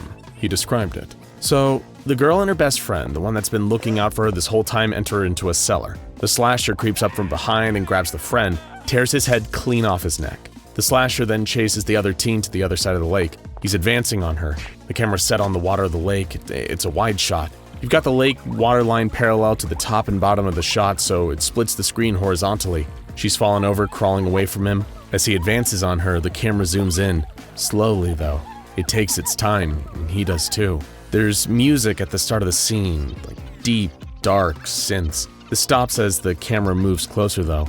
I forgot to say, it's a long scene, longer than 5 minutes. Maybe it was 10, I don't know, it felt longer than 10. So, the slasher's approaching her. We're, the viewers, approaching the shore. And then the music stops, and it's just his footsteps and her pleading. And she's pleading, man. There's these big inhales of breath stifled by the mucus running out of her nose. She's babbling, but it gets to the point she's not even saying words, just making noise. As Jamie continued, he began to grow increasingly distressed. The camera's real close to the shore now, and the slasher stops. He turns his head and looks straight at the camera. You can't see his eyes, but you know he's looking straight at you. And he just stands there, staring. Eventually, the girl crawls out of the frame, or the camera zooms past her. I can't remember which. It just keeps zooming in on his face, where his face should be under the hood. The girl keeps screaming off camera, and then there's this guttural ripping noise, and the screaming stops. It just stops, but the camera keeps moving. You can see the individual droplets of blood splashed across him. You can see the fabrics that make up his hood. His face soon takes up the entire shot. and then black. No credits or nothing, the tape just cuts to black and was pushed out of the player. Dr. Baines pushed a bit, asking if there was anything anomalous he could be forgetting. Then Jamie thought of something. The girl, her friends, all of them, I don't think they had names. Jamie became increasingly disturbed by the film over time, calling Dr. Baines into his dormitory to ask him if they had shown him a snuff film. After falling asleep, he had a vivid dream of the lake, crawling alongside it, recalling the deaths of his friends at the hand of a masked killer. When he woke up, he saw a shadow outside the window of his room. It stood there, silent and unmoving, all night. It only vanished when the sun came up. The next night, surveillance caught the image of a humanoid shape running through the forest, but the guards found no trace of it. Dr. Baines returned to Jamie's cell to find him deeply distressed. He repeated over and over that the slasher was coming for him. Dr. Baines dismissed this concern. Once Jamie was alone, he stared into the mirror as the temperature began to drop. "You're here, aren't you?" he said. A gloved hand punctured through the mirror, spraying glass everywhere. On the other side, there he was, the Suburb slasher. Jamie fled his dormitory and ran for his life as the slasher followed him. Security officer Lauren confronted the slasher, but they lifted him up by the neck and stabbed the familiar kitchen knife through his head. Jamie continued to make his way through the facility, the slasher following and leaving a trail of destruction and bodies in his wake. Then, he reached Dr. Baines, who was confused by his behavior. Dr. Baines insisted that he needed to get to the basement, but terrified, Jamie resisted him. The two men scuffled, and Jamie shoved Dr. Baines hard, sending him careening into the wall. A lighting rig fell from the ceiling, landing on Dr. Baines. Several strangers ran into the room, calling for a medic on set, and asking for production and lighting to come back and reset everything. Off-screen, a director yelled, "Cut!" The slasher's face appeared, taking up the entirety of the camera, and the tape cut to black. This version of the tape's events was created after the tape was watched by D1888 in a testing session with Dr. Carpenter. There has never been a Dr. Baines in the SCP Foundation's employ. Somehow, this second tape creates a localized destabilization of reality. It is unknown how many times it has actually been tested. So be careful what horror rentals you decide to watch. You might just find yourself in the middle of the action, and no matter what you think you know about surviving a slasher film, there will be no escape. You can run, but you certainly can't hide.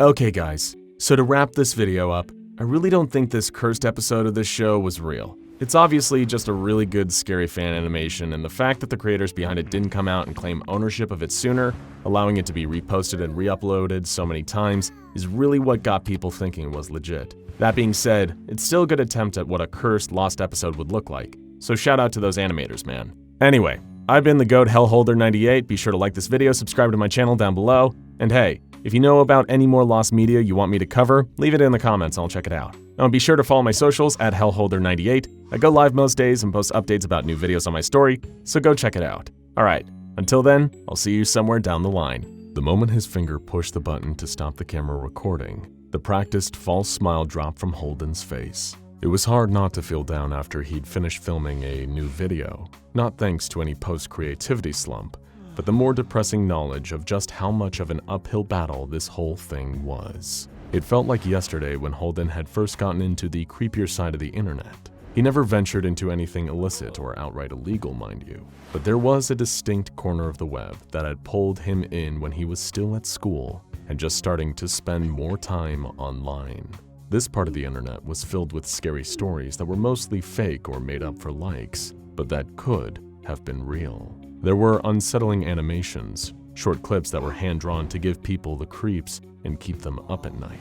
Not to mention a whole archive of public safety announcement videos, terrifying workplace and road safety warnings that used to be broadcast on TV and were as petrifying than the most acclaimed horror movies. Speaking of things that were broadcast to TV, that had gradually become Holden's specialty.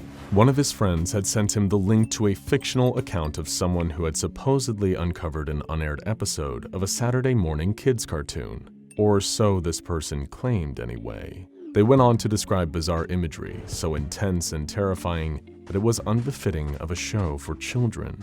Then the person who made the original post explained how they got into contact with the show's creators via email to ask them about this cursed episode. The showrunner responded stating that the episode the poster had allegedly seen didn't even exist. To Holden, it didn't matter if the story was real or not. That wasn't the point. What was far more important was that it felt real.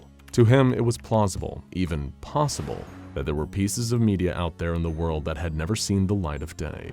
Episodes of TV shows or entire movies that were so wild and out there that they could have been banned and buried long before the dawn of the internet, wherein there was a record of everything and nothing was ever really lost. The idea of uncovering those lost pieces of media became Holden's primary hobby. He'd come home from school, throw his backpack onto his bed, and then sit in front of his computer for hours without even changing out of the clothes he had been wearing all day in class. But all the time he spent trawling through forum threads, following and messaging collectors on social media, listening to theories and coming up with his own.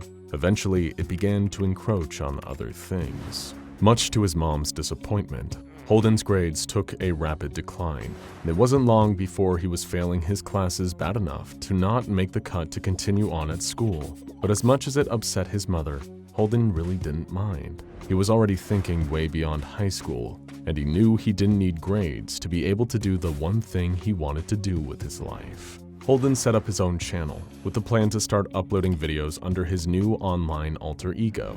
And before long, Hellholder98 was born. He centered his whole internet persona around lost media, discussing which popular rumors were true and which were fictionalized for likes and clicks. It started out with a few discussion videos, where he would simply sit in his bedroom, a camcorder opposite him as he spoke. But before long, Holden was adding more and more flair to his content, learning how to edit on his computer, adding clips or screenshots he could find of supposed lost TV episodes to give his videos some credibility, a very necessary quality when trying to determine if certain things were real or not.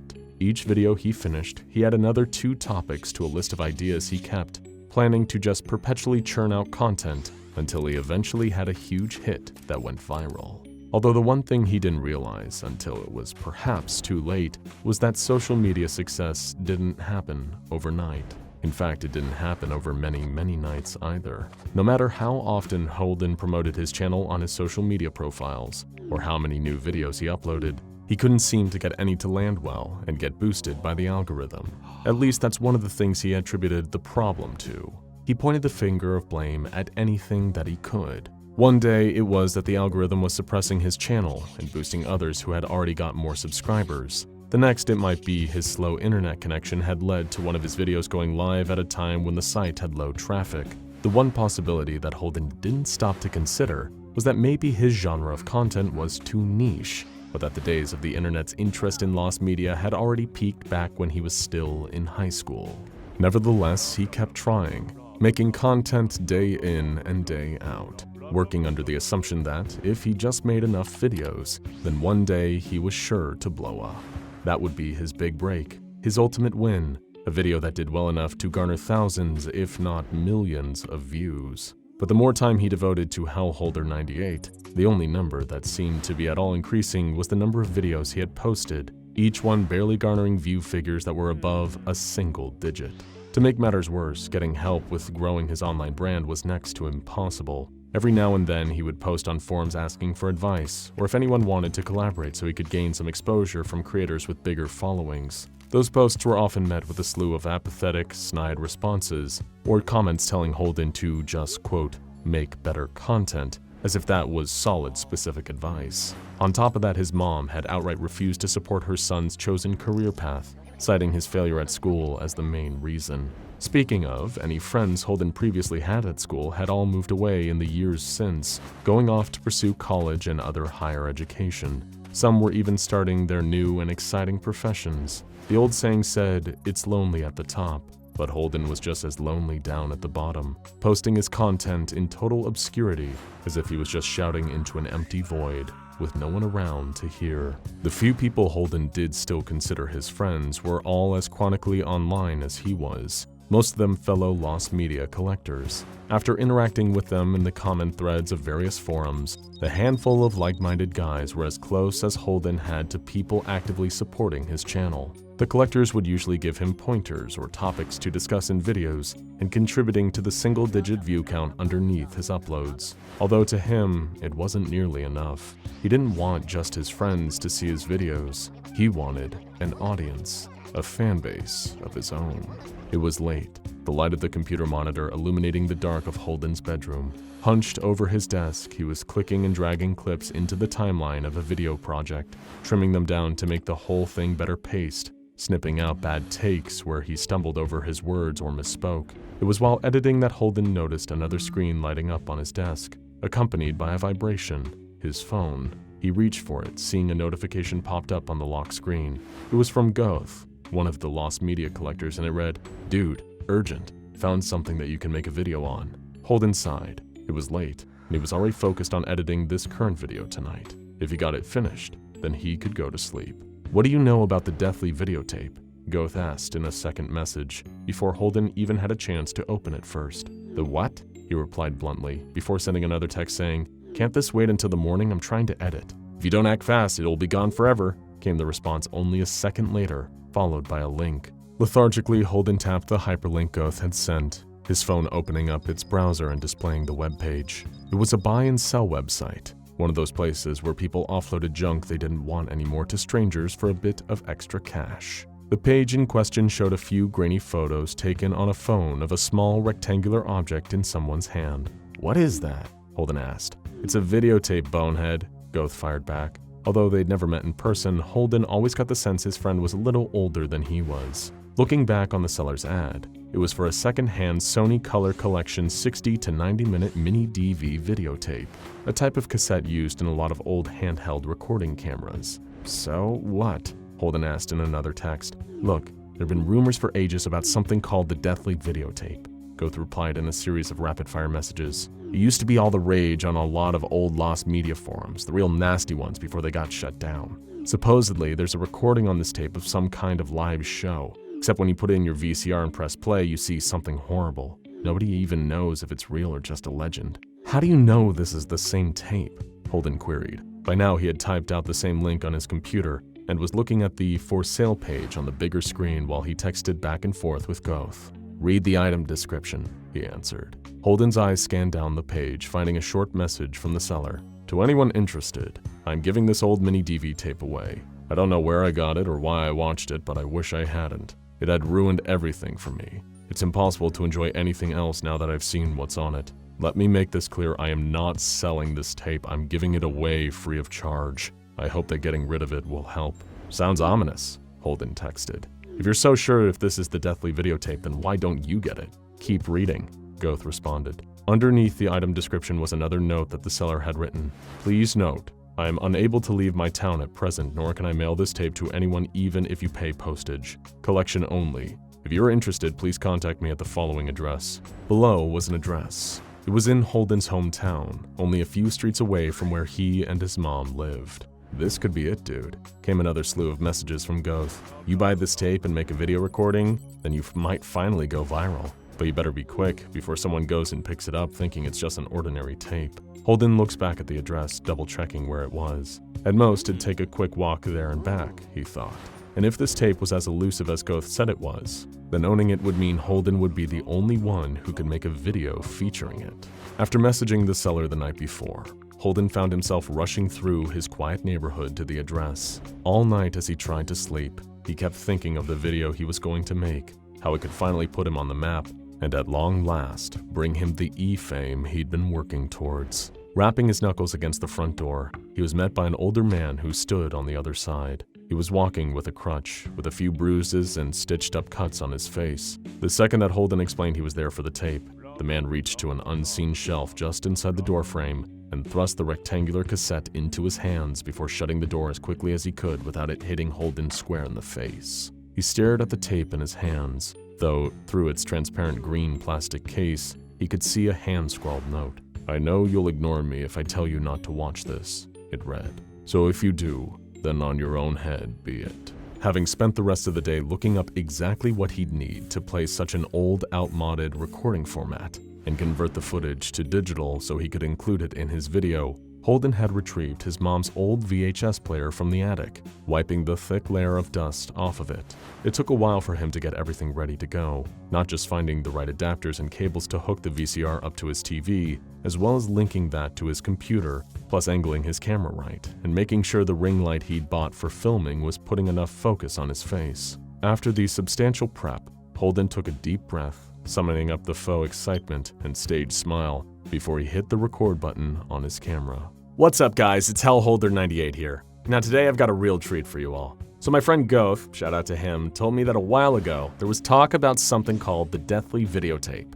We found a mini DV tape that we think might be that very same tape, so we're gonna watch it and see if it's legit. Dropping his persona as his face turned away from the camera, Holden punched the play button on the VHS player, his eyes glued to the TV screen as the camera's lens was fixated on him. Okay, nothing so far, he observed, met with nothing but a blank, black screen. Suddenly, after 12 seconds of nothing, the playback started instantly, and Holden started relaying what he was seeing on the tape to the camera.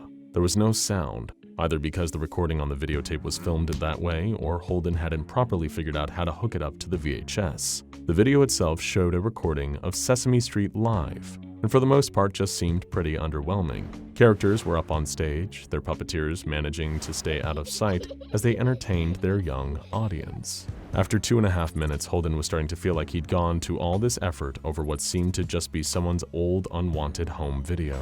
Just as he was considering turning off the camera and throwing the videotape in the trash, at almost the 3-minute mark, something weird started happening on the stage. The actor playing one of the bigger characters seemed to be having some trouble, instantly trying to pull off his cumbersome costume, much to the distress of the kids in the audience looking on in horror. But it wasn't just the illusion that had been broken. The actor was trying to get out of his costume because he was choking. He dropped to his knees on stage, clawing at his own throat before finally falling face down, totally still, asphyxiated, dead. Over the next almost 20 seconds, the same thing started happening to another 3 of the characters on stage, all of them violently choking while the children in the audience screamed and cried silently on the inaudible tape. Then, at 3.5 minutes, the video cut out.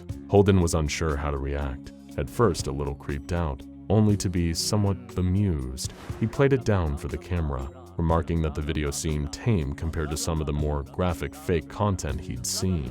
But the whole time, even after wrapping recording, sitting awake all night to edit his reaction video, blurring out the parts that would break the terms of service, he had no idea what he'd seen was actually real or not. Finishing the final edit just as the sun was coming up, Holden hit upload and crawled into bed while his video was uploaded. The buzz of a text message from Goth awoke him. "Dude, I told you this video was going to make it big." Without even replying, Holden booted up his computer and opened the page for his newly uploaded video. The view count was already in the thousands and climbing, comments pouring in underneath, mostly from people debating whether or not the contents of the tape had been faked. Holden punched the air in excitement. He'd finally done it. But as the video kept playing, he heard a retching sound coming from the computer's speakers. He turned to look back at his earlier self, filmed only the night before. Except what he was seeing play out on screen now wasn't what he remembered happening last night. It couldn't have, because the Holden in that video was choking. That wasn't possible. He was alive and watching his own video right now. But somehow the footage was shown him dying, his airway blocked, face turning red, then blue as tears streamed down his cheeks. In the video, Hellholder98 fell down, dead from asphyxiation, and watching it made Holden feel sick. To make matters worse, none of the comments under the video seemed to have witnessed the same ending. Holden even texted Goth to ask if the same thing had happened, but he described the ending exactly as Holden remembered filming it. But afterwards, it didn't stop happening. Everything he watched ended the same. Every clip online, every TV show, every movie. Holden couldn't even read a book without some characters, fictional or otherwise, keeling over and choking to death, just like the characters on the tape. He barely had time to acknowledge the hits his reaction to the deathly videotape were getting. He was too busy trying to figure out why he couldn't stop seeing people dying the exact same way, even himself when he watched back his old Hellholder98 videos. Reacting to the deathly videotape garnered a respectable 3 million views, but Hellholder98 never uploaded again afterwards. His channel went silent, remembered only as a one-hit wonder until the video and the entire channel were taken down. Holden was never reported missing. The The Foundation made sure of that when they came by to collect SCP-583 and place the videotape into containment. In the summer of 2007, in the heart of a forest in Northern California, hundreds of people were gathered for a yearly art and music festival. It was meant to be a celebration, a weekend filled with creative expression, dancing, and sure, probably some illegal substances. But it was all said to be a mostly wholesome affair, and one that attendees had been looking forward to all year. On the evening of the festival's first night, after a day of painting, performance art, interpretive dance, and folk pop fusion, the organizers put together a massive bonfire. Everyone gathered around, roasting marshmallows and vegan hot dogs, and breaking out their acoustic guitars for a sing-along. It was all going well, and they were heading into the third refrain of Kumbaya, when a group of friends adding logs to the fire noticed something odd. Some of the flames at the edge of the fire pit were moving in a different direction than the rest. While most of the flames flickered upward, some tilting slightly with the direction of the wind, these flames were moving sideways against the wind, stretching themselves out towards the grass. It seemed bizarre, impossible, and they wondered at first if perhaps the brownies they had eaten earlier had more than just chocolate in them. But then, the flames kept moving, taking on a familiar shape. They were dancing orange and yellow flames, there was no doubt about that, but they also seemed almost like fingers. The fingers extended outward, grasping for something. Attached to the fingers was a hand, then an arm. Another hand joined it, twisting into the grass, which dried and crackled at its touch. One of the friends, a young woman named Flower, attempted to alert one of the event staff, but they were too busy trying to get their marshmallow to the perfect shade of golden brown. Unable to get any help, she watched helplessly as the fiery hands dragged a head, a torso, and the rest of a humanoid body behind them. It looked like the shape of an ordinary man, with the glaring exception that it was made entirely out of fire. It stepped out of the fire pit and began to take slow, halting strides toward the gathered crowd. Now everyone took notice of what was happening. First, they froze in shock, staring at this being of pure flame, unbearable heat radiating off of him as he moved closer and closer. When he reached out a hand toward Flower, and the arm of Flower's dress ignited in flames on contact, the first scream broke through the silence. When they marketed this year's event as Burning Man in the Woods, this was not what they had in mind. But there he was, just the same. A man made of flames tearing through what was meant to be a peaceful and happy event with no dangers beyond exhaustion, dehydration, and maybe a noise complaint or two. Instead, the crowd scattered in every possible direction, running for their lives. It was already too late for poor Flower, who fell to the ground shrieking in agony as the fire engulfed the organic material of her dress, and the flaming man pulled her into its deadly arms. Her screams went quiet, drowned out by the crackling roar of the fire as it fed on her flammable body. Once Flower was nothing but a pile of bones and ashes, the entity began to walk slowly, purposefully, through the woods with its arms outstretched. It brushed its fingertips over everything it passed, every tree, every stump, every plant or scrap of fabric torn off of a branch. The fire began to spread like, well, wildfire. By the time the first festival goers made it out of the forest and into the nearby town to get help, dozens of acres of forest were ablaze and over 50 people were dead. The fire department was deployed to the forest, where they were able to contain the blaze after hours of work. Meanwhile, word of the man made a fire that destroyed the art and music festival reached the only people qualified to deal with such a creature, the SCP Foundation. They deployed operatives embedded in the local police force, who joined the fire department under the guise of providing reinforcements. Once the blaze was contained and the area was largely safe to enter, they followed the path of the fire and tracked the being responsible for all of the destruction. They found it, shrunk to the size of a small child, huddled in the fire pit where it all began, as if it was hiding from the fire hoses. Then they apprehended the being, later designated SCP-457. SCP-457 is comprised of unknown materials, though obviously it is made up of something flammable. Whatever it is made up of something invisible and impossible to detect by any known scientific means. The only visible aspect of the entity is the flames it produces, which tend to make up a humanoid shape as long as it has enough fuel to reach that size. If it does not have enough fuel, it shrinks in size, becoming as small as the single flame atop a lit match. In its smallest form, it is indistinguishable from any other small flame, except for the occasional display of independence, such as jumping to other fires or flammable materials, which it can then use to grow larger. When it is large enough to take on a human form, SCP-457 displays human-like intelligence and is capable of communication through writing, which it does by burning letters into surfaces with its flames, or even through speech. Though it lacks the anatomy to produce a traditional voice, it produces coherent sounds via pressurized, superheated air, as well as the crackle of its flames. If provided with enough fuel to grow beyond humanoid size, the entity can split into 2 or more beings, depending on how much fuel it is given. However, this split state does not last, as the separate instances of SCP-457 will attempt to attack each other until they are the only one left standing. SCP-457 seems to want nothing more than to consume more and more fuel and spread as far as it can. It has shown a troubling ability to learn and adapt, purposefully breaking and interfering with sprinkler systems in the building and setting up elaborate traps for personnel it does not like. Dr. Smythe, head of the research team assigned to SCP-457, conducted an interview with the subject on a rare day where it was feeling cooperative in order to better assess its psychology and motivations. Dr. Smythe entered SCP-457's containment chamber, carrying a fire extinguisher in case of any hostility on the part of the entity.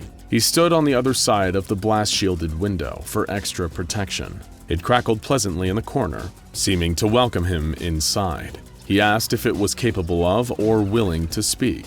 It answered yes. He asked how it felt about being confined. It responded plainly, dislike, no fuel, no air. When Dr. Smythe reminded the entity that it had enough air and fuel to survive, it argued that it could not burn and had no fuel.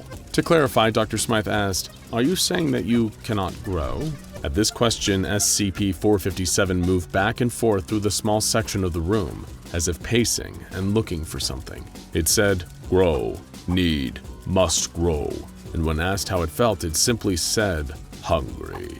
As the questioning continued, the entity approached the window and stretched a hand made of flame toward the glass. For a moment, it stopped responding to Dr. Smythe.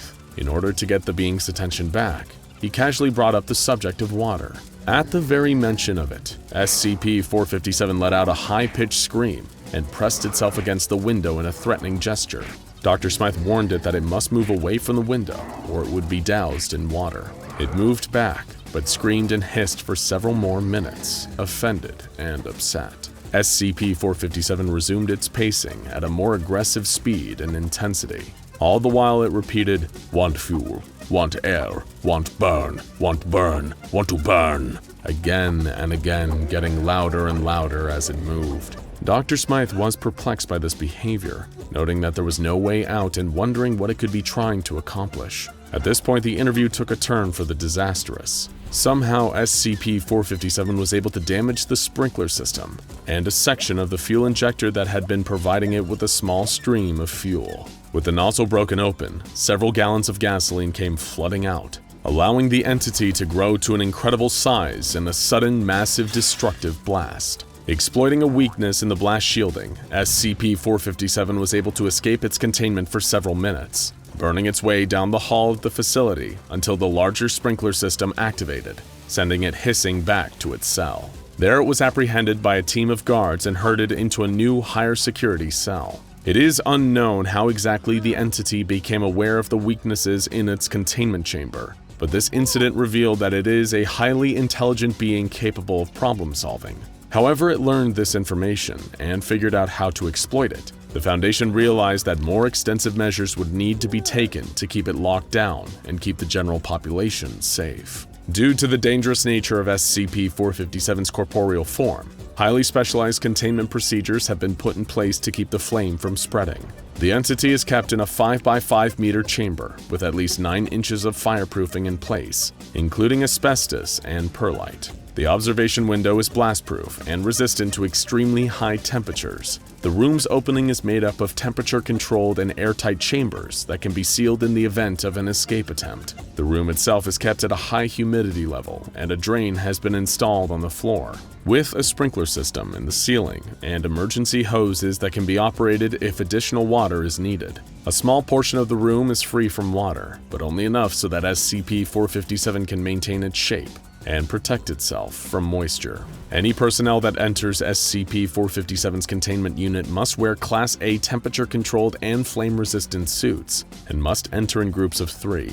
2 of the 3 members of each group must be armed with blast shields and fire extinguishers. Personnel are not permitted to enter the containment chamber for any reason other than providing daily fuel, or fixing any issues with the room or its sprinkler system. In some ways, its containment procedures are reminiscent of a particularly spicy variant of SCP-173. If the entity attempts to attack any personnel, it can be deterred via the application of fire extinguishers or hoses until it backs down. If it escapes from containment, further sprinkler systems will be activated throughout the facility in order to contain the fire. The highest priority, aside from keeping the entity contained, is keeping it fed. Because it needs constant fuel in order to survive, the Foundation is currently prioritizing finding an infinitely renewable source of fuel. Though many have been proposed, including the use of other SCPs such as SCP-2689 and SCP-124, no source has been officially approved yet. In the meantime, they keep the burning being fed and happy, or as happy as it can be.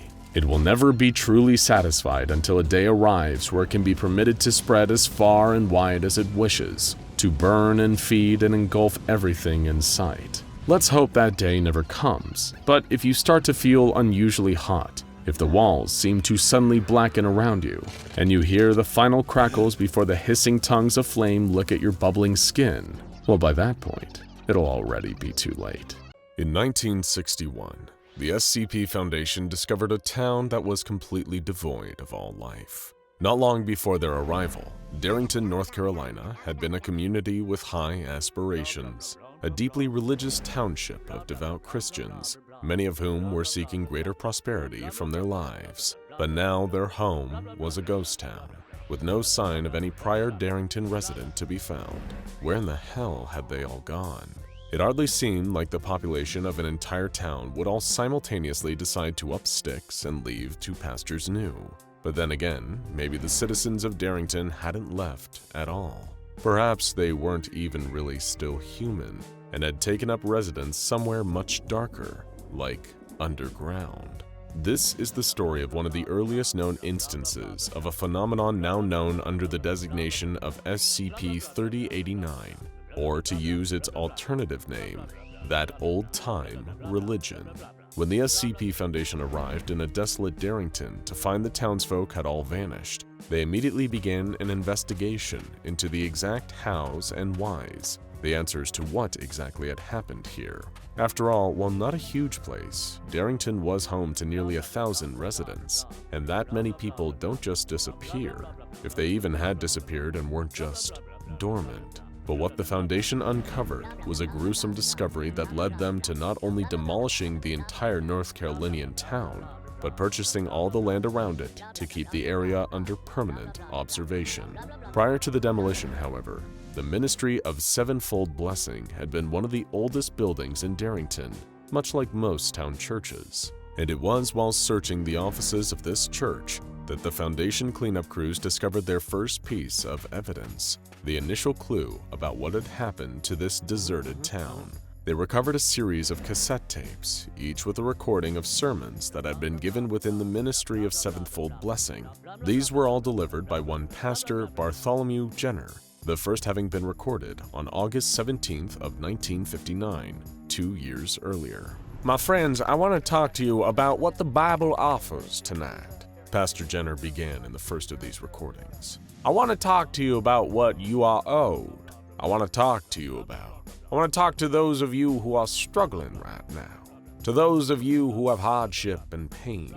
Maybe you've heard that the Bible only nourishes the spirit, that God only provides for our immortal souls. Well, my friends, I'm here to tell you that this is simply not true. Pastor Bartholomew Jenner seemed to be focused on the discussion of very real, relatable problems. After all, what person hasn't felt unsatisfied with their life at one point or another? And this was apparently no different for the people of Darrington.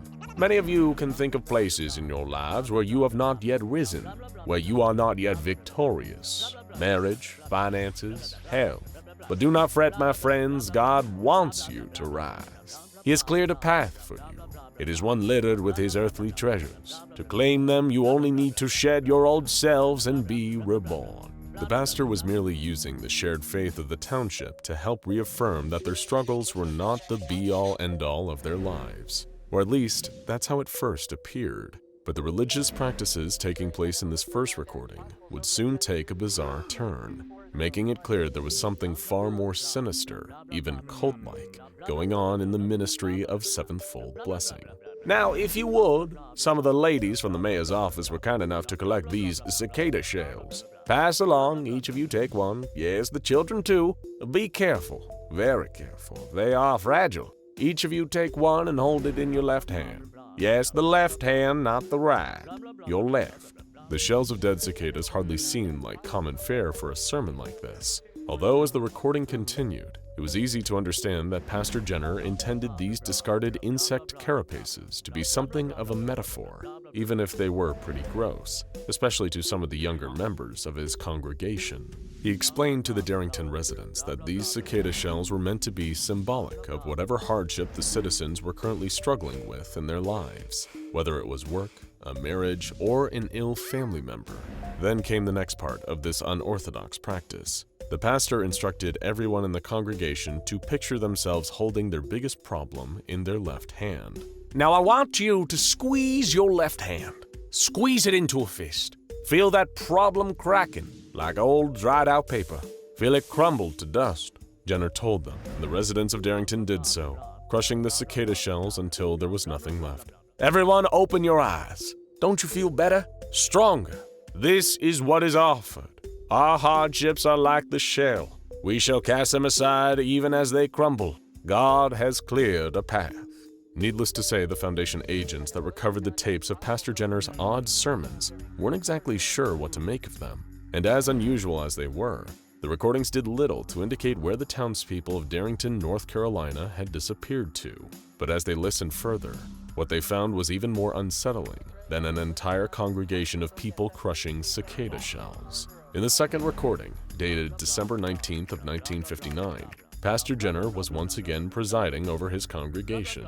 He had just finished quoting a passage from Matthew chapter 25, verse 30, which related to a biblical tale known as the parable of the talents. In this story, a master puts his servants in charge of a differently sized portion of his wealth while he is away, then judges them based on whether or not his servants make a profit using his money. The third servant, who had received the least talents, meaning an amount of money, was punished for burying his share in the ground. Cast out into the outer darkness, to face weeping and gnashing of teeth.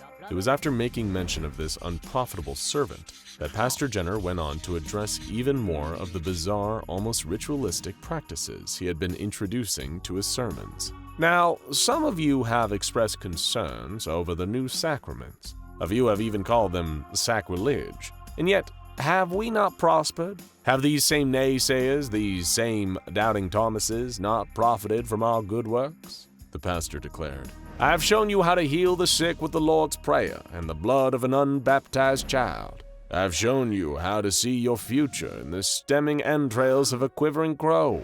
I have shown you the path to glory. But I cannot make you follow this path. I can only show it to you.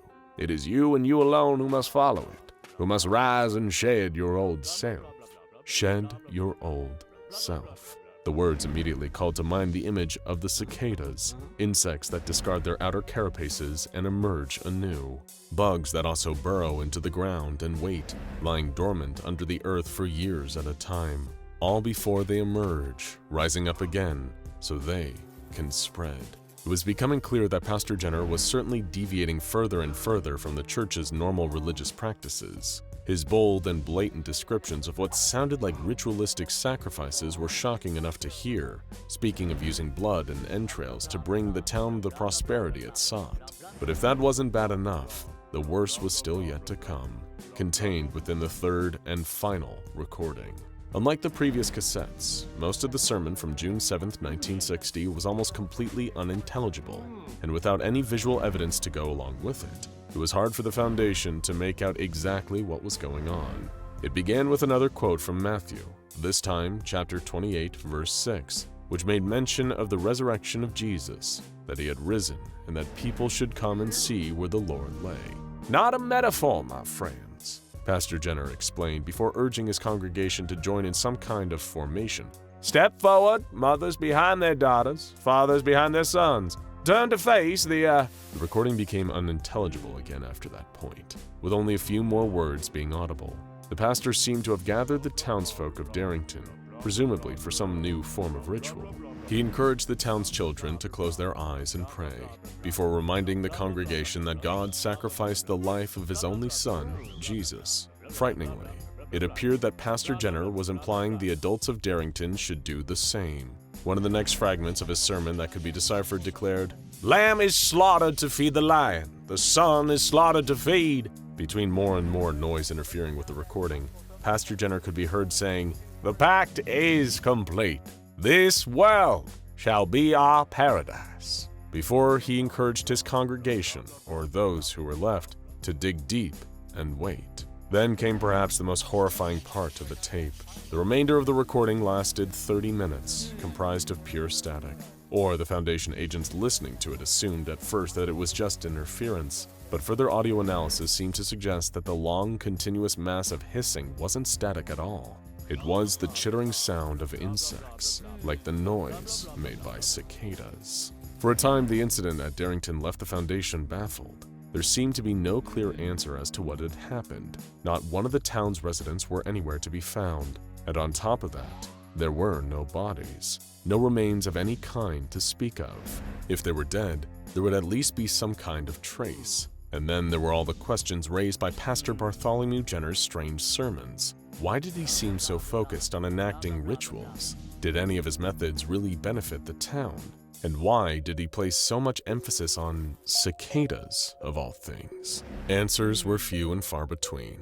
Although almost 6 decades after the Foundation discovered the desolate town of Darrington, a new development would come to light. To be more accurate, it was 56 years later. On the 11th of January 2017, a Foundation agent named Daniel Mitchell was patrolling the area that had formerly been Darrington, North Carolina, before the Foundation had demolished all traces of the town. By this point, the SCP Foundation had long thought that they had figured out exactly what SCP-3089 was. They had even encountered it emerging in a number of different forms in both 2007 and 2015. However, it was what Daniel Mitchell happened across during the routine monthly patrol that revealed the horrifying truth. At the outskirts of the area where the town had once been, a series of sinkholes had opened up at some point between the previous monthly check and this one in early 2017. And if you think that these sinkholes caused a disturbance in the earth and uncovered all the bodies of the former residents of Darrington, you'd be wrong. It was far, far stranger. The Foundation conducted a full-scale examination of the sinkholes around the demolished North Carolinian town. And these weren't just a few patches of loose ground that had sunk through. The geological survey the Foundation carried out quickly revealed that these sinkholes led to an extensive network of tunnels underground. They extended several hundred kilometers outwards, practically covering the entire underside of where Darrington had been. The tunnels seemed far too big than any other created by any natural means, but the entire network also appeared too rudimentary, too imperfect to have been carved using any modern excavation technology, like a large drill. Plus, if any equipment like that had been on site, the Foundation would have noticed, as they kept the area monitored. It was almost like something had been burrowing through the ground, only to eventually crawl back up to the surface, resulting in the sinkholes. What's more, the Foundation's geological tests suggested that the network of tunnels was almost 4 decades old. That would have placed the date of their creation about 10 years after the disappearance of everyone in Darrington. Naturally, the Foundation immediately launched a mission to explore more of the tunnels. Before even completing a full sweep of the underground space in its entirety, they had made another discovery. Contained within the tunnels was over a whole ton of organic material that had been mostly preserved without decomposing too much. The SCP Foundation began gathering samples for testing, finding most of this material to be severely desiccated dermis tissue. That is the dense layer of skin beneath the epidermis, and it had all been entirely dried out. But that wasn't all the testing uncovered. According to genetic analysis, the tissue had two distinct types of DNA present. The first being easily identified as human genetic material, which made sense. Despite the material lacking in moisture, the dermis tissue didn't match the skin of any other mammal. But then there was the other DNA present. Combined with the expected human DNA was the presence of something else that the Foundation researchers had quite some difficulty finding a match for. Eventually, they determined that this genetic material entangled with the human DNA belonged to the Cicadata montana, better known as the New Forest cicada. Cicadas, again. Cicada DNA mixed with human DNA, discovered in a large network of underground tunnels, all beneath the same town where a pastor had his congregation crush cicada shells in their left hands during one of his sermons. 10 years before the sinkhole incident, the Foundation was alerted to a particular YouTube channel by the name of Kai Sanchez Positively Rich. On the surface, Kai was one of the many online grifters preaching about how easy it was to quickly achieve an obscene amount of wealth by simply believing in yourself. Usually, if not always, these types of people were trying to scam their audience of loyal subscribers into investing in some kind of illicit money-making scheme or any number of other cons, promising their followers easy money that never came. But Kai Sanchez's channel was slightly different, so much so that the Foundation had to contain his entire audience, deeming them to have been affected by SCP-3089. The video that caught the Foundation's attention was an hour-long upload from Kai, entitled 7 Secrets to Ascend the Ladder of Prosperity. There was that word again, prosperity. The same thing Pastor Jenner had promised his entire congregation in Darrington, and the similarities didn't end there. In his video, much like the pastor during his sermons, Kai Sanchez encouraged his audience to visualize their success in order to achieve it. He implied that the human consciousness could impact reality. For example, if his viewers just imagine themselves having a bigger bank account or looking more attractive, then these things would manifest themselves into the real world. One of Kai's secrets to ascend the ladder of prosperity was as follows. Visualize your ascendance. Reimagine yourself as someone who can reach the top of that ladder. Shed your old identity, tear it off, throw it aside like dead skin. You won't need it, not where you're going. The resemblance to Pastor Jenner's sermons was uncanny. Kai's video even encouraged that his audience leave scraps out to lure stray cats into their homes, and then, once they had one, to take a knife and, well, you remember what happened in Darrington.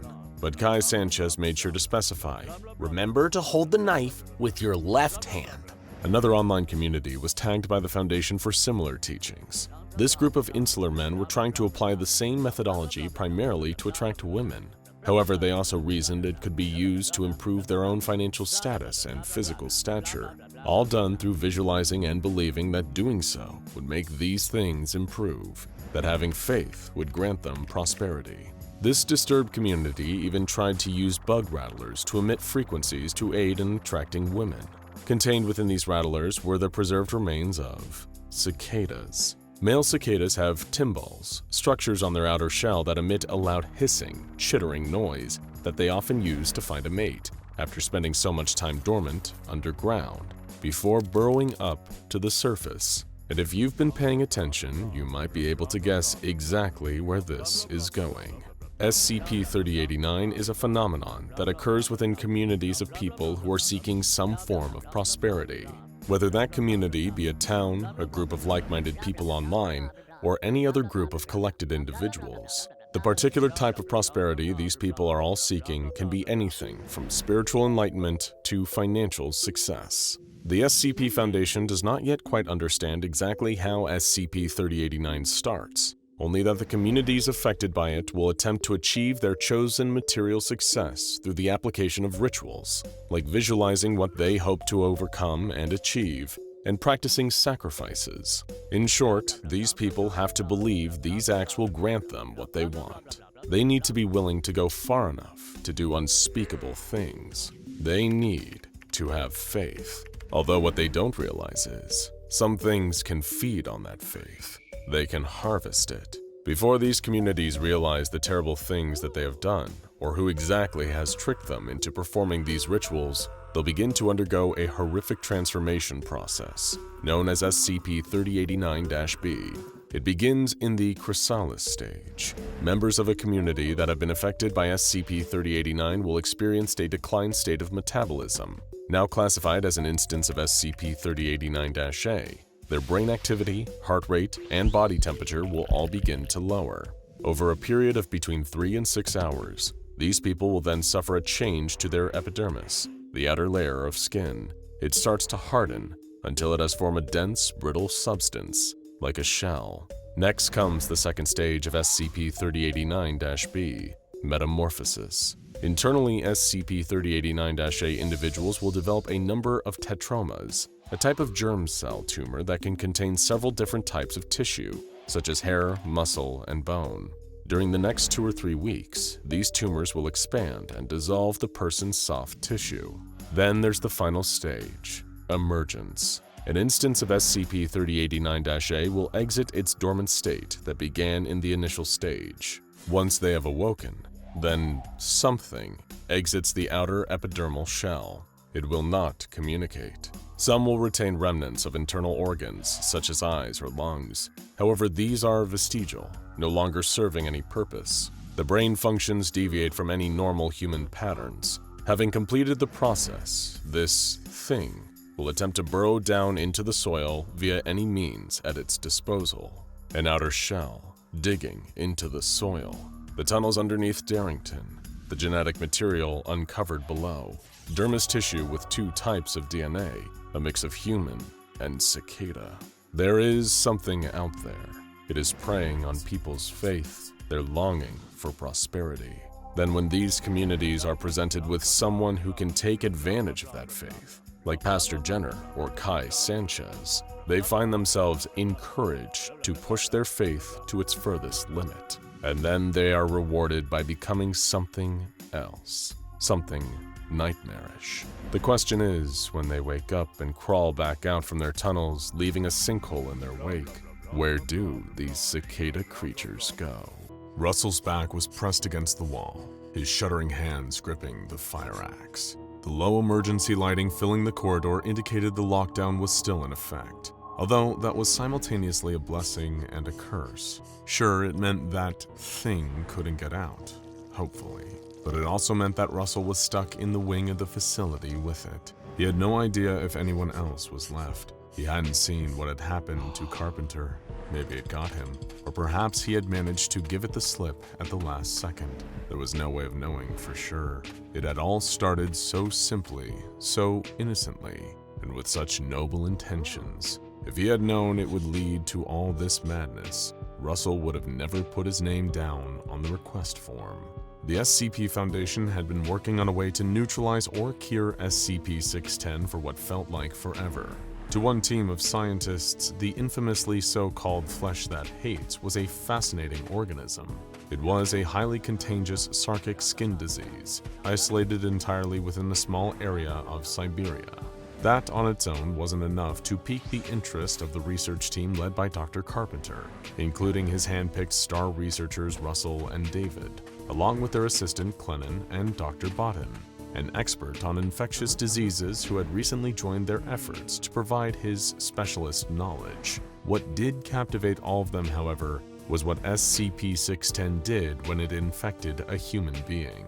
The disease would trigger aggressive and uncontrollable mutations within its infected and could virtually rewrite their entire physiology in a heartbeat. The flesh that hates was capable of transforming a person's body into a horrifying fleshy mass of limbs and matter that barely resembled a human being anymore. And in addition, the infected individuals would retain some level of awareness, attacking any uninfected person with extreme hostility. There had long been chatter amongst some other research teams studying SCP-610 about devising a way to weaponize the disease. If they could somehow create a variant that didn't turn people into monsters, or at least cause the fleshy abominations to die shortly after mutation, then the Foundation or another interested party could deploy the flesh that hates as a biological weapon. Dr. Carpenter had long abhorred the idea, instead searching for a way to completely reverse the effects of an SCP-610 infection. It may have been idealistic, perhaps even naive by some standards, but the rest of his team was behind him in the pursuit of that noble goal, although not one of them knew it would soon cost them their lives. Hitting speed bump after speed bump in their research, the team were beginning to lose hope. Researcher David was the most outspoken in how tired he was of seeing the same results, yelling in frustration that the flesh could not be cured by conventional means. However, it was that outburst that gave Russell the idea. They had tried treating SCP-610 like a common virus, as if it was any other form of disease, largely thanks to Dr. Botton's input. And granted, that approach had taught them a lot about the flesh's ability to contaminate a subject from a single cell. But this infection was anomalous through and through. Could the solution to eradicating it for good lie not in a medical cure, but in another SCP? Russell brought this hypothesis to the rest of the research team, and each of them had suggestions for other anomalies they could potentially use to cure a subject of the flesh that hates. "We could get SCP-049 to take a look at the infected patient," Clennon suggested. "Oh, might work," Carpenter mused. "Although even if he cures someone, he might also kill them. He has his whole deal about ridding the world of the pestilence could prove to be a problem."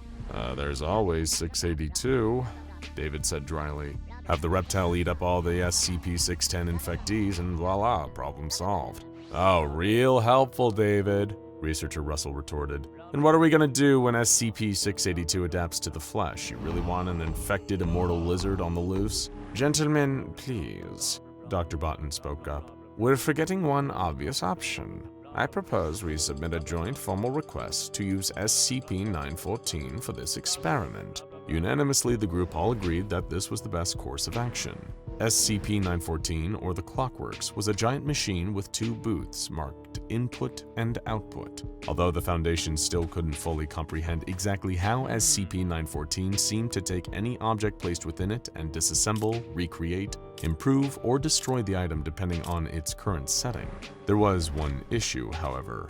A prior failed experiment wherein a D-class was placed in SCP-914 had led to some pretty disastrous consequences. As a result, ever since, no organic matter was to be placed within the Clockworks, a rule that the team's experiment with the flesh would breach. Still, they pressed on, each of the 5 researchers signing their request to utilize SCP-914 before it was submitted to the Foundation higher-ups. Within hours, the request was denied, but the team was determined that SCP-914 could be the key to solving the Foundation's long-standing issue with SCP-610. Dr. Carpenter repealed the decision, urging the higher-ups to reconsider. He argued that this flouting of the no organic matter rule was necessary to potentially rid the world of the flesh that hates. After a few days of consideration, the request was finally, fatefully, granted. The team went to work immediately, requisitioning 2 test subjects, both of which had suffered SCP-610 infections and were horribly mutated. The pair of them were deemed a potential hazard to every member of Foundation staff on site, and as a result, the entire wing of the facility where the Clockworks was housed had to be evacuated for safety. Dressed in biohazard suits to protect themselves, the researchers used an electric cattle prod to coax the first flesh specimen into the input chamber of SCP-914. This was the test run. They wanted to see if the Clockworks would actually be able to affect those infected with SCP-610 at all. Plus, they needed a failsafe just in case something went wrong, and luckily the machine had just the thing. Russell asked Clennon to set the Clockworks to rough, and with a click and whir of its numerous gears and gyros, SCP-914 came to life. Instantly, the infected test subject was completely obliterated. The setting had reduced it to atoms, disintegrating it on such a microscopic level that there was nothing left in the output chamber. The second infected creature seemed to bristle with anger, but didn't attack or become aggressive, as it too was prodded towards the Clockworks. Next, perhaps out of fear that their theory might be wrong, the team agreed to set SCP-914 to its 1-to-1 setting. Sure enough, the machine recreated another instance of a specimen infected with the flesh that hates, replacing the previous one. We all know we're stalling, researcher David piped up. Let's do what we came here for. Set the clockworks to course. Nervously receiving a nod from Dr. Carpenter, Clennon stepped forward to switch the dial on SCP-914 to the course setting. This was the primary reason the team had all agreed to use the machine on a flesh specimen. This setting could disassemble any item placed in the input booth, separating it into its base components. Botten had suggested the use of SCP-914 based on the theory that, if it worked correctly, the clockworks could extract the flesh that hates from its infected host, rendering them free of the disease. The machine made a colossal amount of noise as Clennon hurried back to a safe distance with the others. But as it was powering up, seconds from activating, Dr. Carpenter noticed something. The color drained from his face as he saw it. None of the others had noticed from a distance that the dial hadn't been set to coarse. Instead, it pointed to very fine, the highest refinement setting 914 had. What the hell have you done? Carpenter yelled at Clennon before the machine suddenly activated. What stepped free from the output booth stunned the researcher. It was a man, a seemingly ordinary human, who had presumably been infected by SCP-610 some time ago. He stepped nervously out of the machine, looking confused for a moment as a pair of Foundation security guards cautiously approached him. "We did it," Russell said in awe. Suddenly, fleshy tendrils burst forth from the man's arms, latching on to the approaching guards. They screamed in agony, their bodies melting become a bloody, misshapen mass that stayed attached to the humanoid creature at the center. It was like they became a part of it, the guards' arms and legs forming additional limbs as their forms were reconstituted and repurposed as part of a monster that was now crawling on its 6 legs towards the research team. In a blind panic, the group scrambled for the entrance, the head of the infected man splitting open down the middle, opening up into a wide, snapping pair of jaws. Panting hard as he ran, his breath fogging up the clear faceplate of the biohazard suit, Russell ran through the door, hearing someone close behind. He stopped for a moment, looking back to see the creature on the other side of the door, starting to spill through the doorframe like a liquid. Running faster around a corner, Russell came to another halt in the common area. A third security guard following just before a thick steel security door came slamming down, sealing the creature on the other side. The other door didn't hold it. What good is that going to do? Researcher David yelled. More to the point, Dr. Carpenter said, turning and marching towards Clennon. He launched a furious punch at the assistant, knocking him to the floor. Why did you set 914 to very fine, Clennon? The enraged doctor shouted. You're the one who unleashed that abomination, you maniac! What? Clennon replied, fearfully trembling. I didn't. I swear I didn't. It said course. I'm sure of it. You expect us to believe that was a mistake? Gentlemen, we need to focus on the situation at hand, the security officer interjected. Regardless of who's responsible, we need to inform the Foundation higher-ups. There's an emergency lockdown, Russell replied. It would have triggered the moment the SCP-610 specimen got free. You've trapped us with a monster, Clennon, Dr. Carpenter spat. Hold on, researcher David spoke up. Wasn't it Botten's idea to use 914 in the first place? The common area fell silent as everyone turned to look at Dr. Botten. Did you plan for this, Doc? David pushed. Botten chuckled. Need I remind you, my friends, that we all agreed to use the clockworks, did we not? All of our names are on the request, he answered. Besides, accusing me, David, that's rather rich coming from you. What's that supposed to mean? The researcher fired back. Beckoning his finger, Botten encouraged the rest of the team to follow him across the common area to where a row of lockers stood, each door bearing one of their names. He gestured to the one labeled David. Go on, Botten added. Shooting him a dirty look, David barged past the disease expert and opened his locker. Not one among the group expected what would fall out. It was an old leather-bound book, symbols carved into the front cover. Instantly, thanks to the work studying SCP-610, the researchers all knew a text on sarcasm when they saw one. It had been long known that the flesh that hates was often described in texts revered by Sarkic cults, who worship death, decay, and disease. What the hell, David? Russell exclaimed, picking up the book and examining it in disbelief. You're a Sarkist? Carpenter asked, the fury in his voice already elevating. No, I'm not! Researcher David protested. I've never seen that before. It was in your locker, the doctor yelled. You're one of those cannibal cultists. This was your plan, to refine the flesh for your twisted, death-worshipping religion. It certainly seems that way, Botten interjected. After all, Researcher David did seem frustrated at our earlier results. Impatient, even. You! David pointed at the doctor. You planted this in my locker! You're a sarcist, Clennon repeated in a nervous stammer. You made me turn the dial to very fine. You made that thing appear. You made me your accomplice! Anger tears streamed down his face. Clennon's hand reached for the security officer's gun and went to draw it, planning to shoot David on the spot. But as he went to pull the weapon from the guard's holster, it wouldn't budge. It was then that Assistant Clennon stared in horror at his hand. His fingers had fused to the guard's leg. The officer gave a twisted grin as his torso burst open, tendrils of flesh latching onto Clennon and assimilating him. Just like it had done before, the flesh creature broke down its victim's body, making it a new part of itself, a grotesque mass of limbs and bloody matter, littered with the discarded faces of those it had infected. The research team looked at it terrified, their stomachs turning, disgusted at the growing, growling abomination of bodies fused to one another. "Oh, you're beautiful," Russell heard a voice whisper behind him. He turned to see Bontton, looking at the SCP-610 creature and smiling.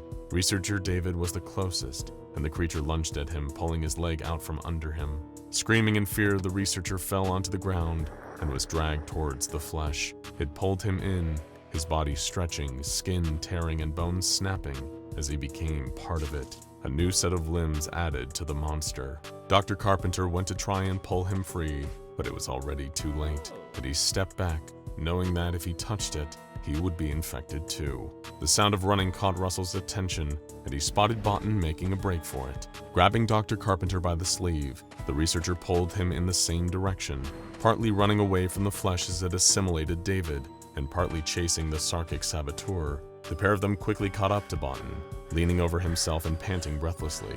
"Thank God you two made it," he wheezed after the run.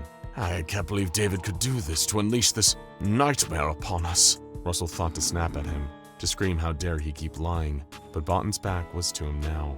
He'd never get a better chance. There was a cabinet on the corridor wall containing a fire axe for emergencies. As carefully and quietly as he could, Russell fished the axe out of its case whilst Bontton and Carpenter were looking away. "We should get the Foundation to lift the lockdown," Bontton was saying. "They need to let us out and then— Oh! Oh!"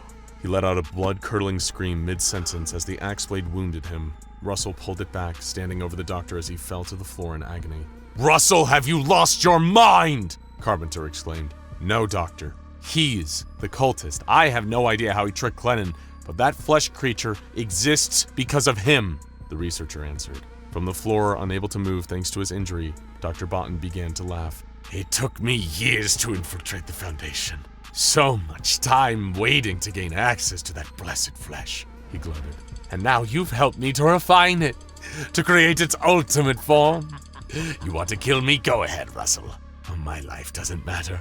For once that creature is free, it will bring about a new age of flesh, and Grand Karcist Iron will reward me for the role I played in unleashing it." David was right, Carpenter realized. "Bontton, you've planted that book on him to throw us off." "Doctor, we need to think of something," Researcher Russell interjected, axe still in hand. "Nobody knows more about the flesh that hates than us. There must be a way to kill that thing. Otherwise, if it gets out of this lockdown, it could spread to everyone in the Foundation. What about fire? That's been effective against 610 infectees before, right?" Yes, but," the doctor desperately tried to think. "This new being we've created, he created," Russell argued, looking at the grimacing, wounded Bontton. "We cannot deny the role we've all played in this, researcher," Carpenter argued. "And we have no idea if it possesses the same weaknesses as the flesh before its refinement." "But we have to try, sir," the researcher protested. "Of course, I agree." The sickening sound of a slithering, slick mass was rapidly approaching. Still laying on the floor in pain, Dr. Bontton had been dragged to the middle of a junction, with Carpenter and Russell hiding around either corner. Suddenly, Bontton started hollering as the flesh came into view, practically calling it to him. "Oh, look at you!" he exclaimed. "You're better than I could have ever hoped for!" Looking down at him with the faces it had collected, the creature stabbed one of its disgusting appendages through Bontton, drawing its body into its growing form. "I am honored to give my life so that the age of flesh may begin," the doctor said weakly, through the pain as he was infected. From around the corner, Carpenter had taken the Sarkic text and set its pages on fire with a cigarette lighter. Turning to the creature, he hurled the mass of burning paper at it, hoping it would be enough fire to spread to the flesh while it was assimilating Bontton, who they had left there as bait. The fiery book collided with the monstrosity, As Russell peeked around the corner, he saw the flesh retreating from the flames, Botton's body now added to it. For a moment, it seemed like the creature was afraid of the fire, but slowly it drew nearer and nearer to the book. With ease, it stamped down the flames with Botton's leg, dousing the fire and suffering no damage to it at all. Gripping the axe in his hands, Russell went to charge at the creature, only to feel something push him back. Dr. Carpenter had stopped him. Run! He yelled. Instantly, Russell turned and raced down the corridor, the sound of fleshy tentacles whipping through the air. He dared not look back, just in case the monster was right behind him. Eventually, he reached another corner and slammed his back against it, hands shuddering as he held on to the fire axe. He had no idea what had happened to Carpenter. Maybe it got him, or perhaps he had managed to give it the slip at the last second. Russell! Came a hushed voice from around the corner, one the researcher recognized. He turned to see Dr. Carpenter approaching him, sneaking like he was trying to avoid being heard. I think I managed to give it the slip, the doctor whispered. For a second, Russell backed up, his hands tightening around the axe handle. This might have looked like Dr. Carpenter, but was it? Are you really you, Doctor? He asked. Of course I am, Carpenter replied. You don't think that I'm not that monstrosity? Russell raised the axe defensively, only to notice the sadness in the doctor's face. Unable to bring himself to swing, even to find out, the researcher lowered his weapon. Carpenter looked grateful. Come on, let's get them to lift this lockdown, he said. I'm sure an MTF can step in and take care of our mistake. As the pair of them cautiously made their way towards one of the locked doors, Dr. Carpenter reached out a hand to place it on Russell's shoulder. There are some things human beings aren't meant to know, and it's the sworn duty of the SCP Foundation to discover and contain such information. But sometimes knowledge is discovered that shakes even the Foundation itself to its very core. One such discovery occurred on April 28, 2016. That night, SCP-2935 made itself known to the Foundation personnel. To this day, the exact nature of SCP-2935 is a mystery that even the Foundation's brightest minds can't completely understand. Everything we know about SCP-2935 today comes from 3 doomed missions to the anomalous zone's interior. This is the story of those infamous expeditions. The nightmare began around 5 a.m. when SCP Foundation Site-81 in Bloomingdale, Indiana, intercepted a distorted radio signal. Communications personnel at the site traced this strange signal back to the unincorporated area of Joppa, Indiana, near U.S. Interstate 70.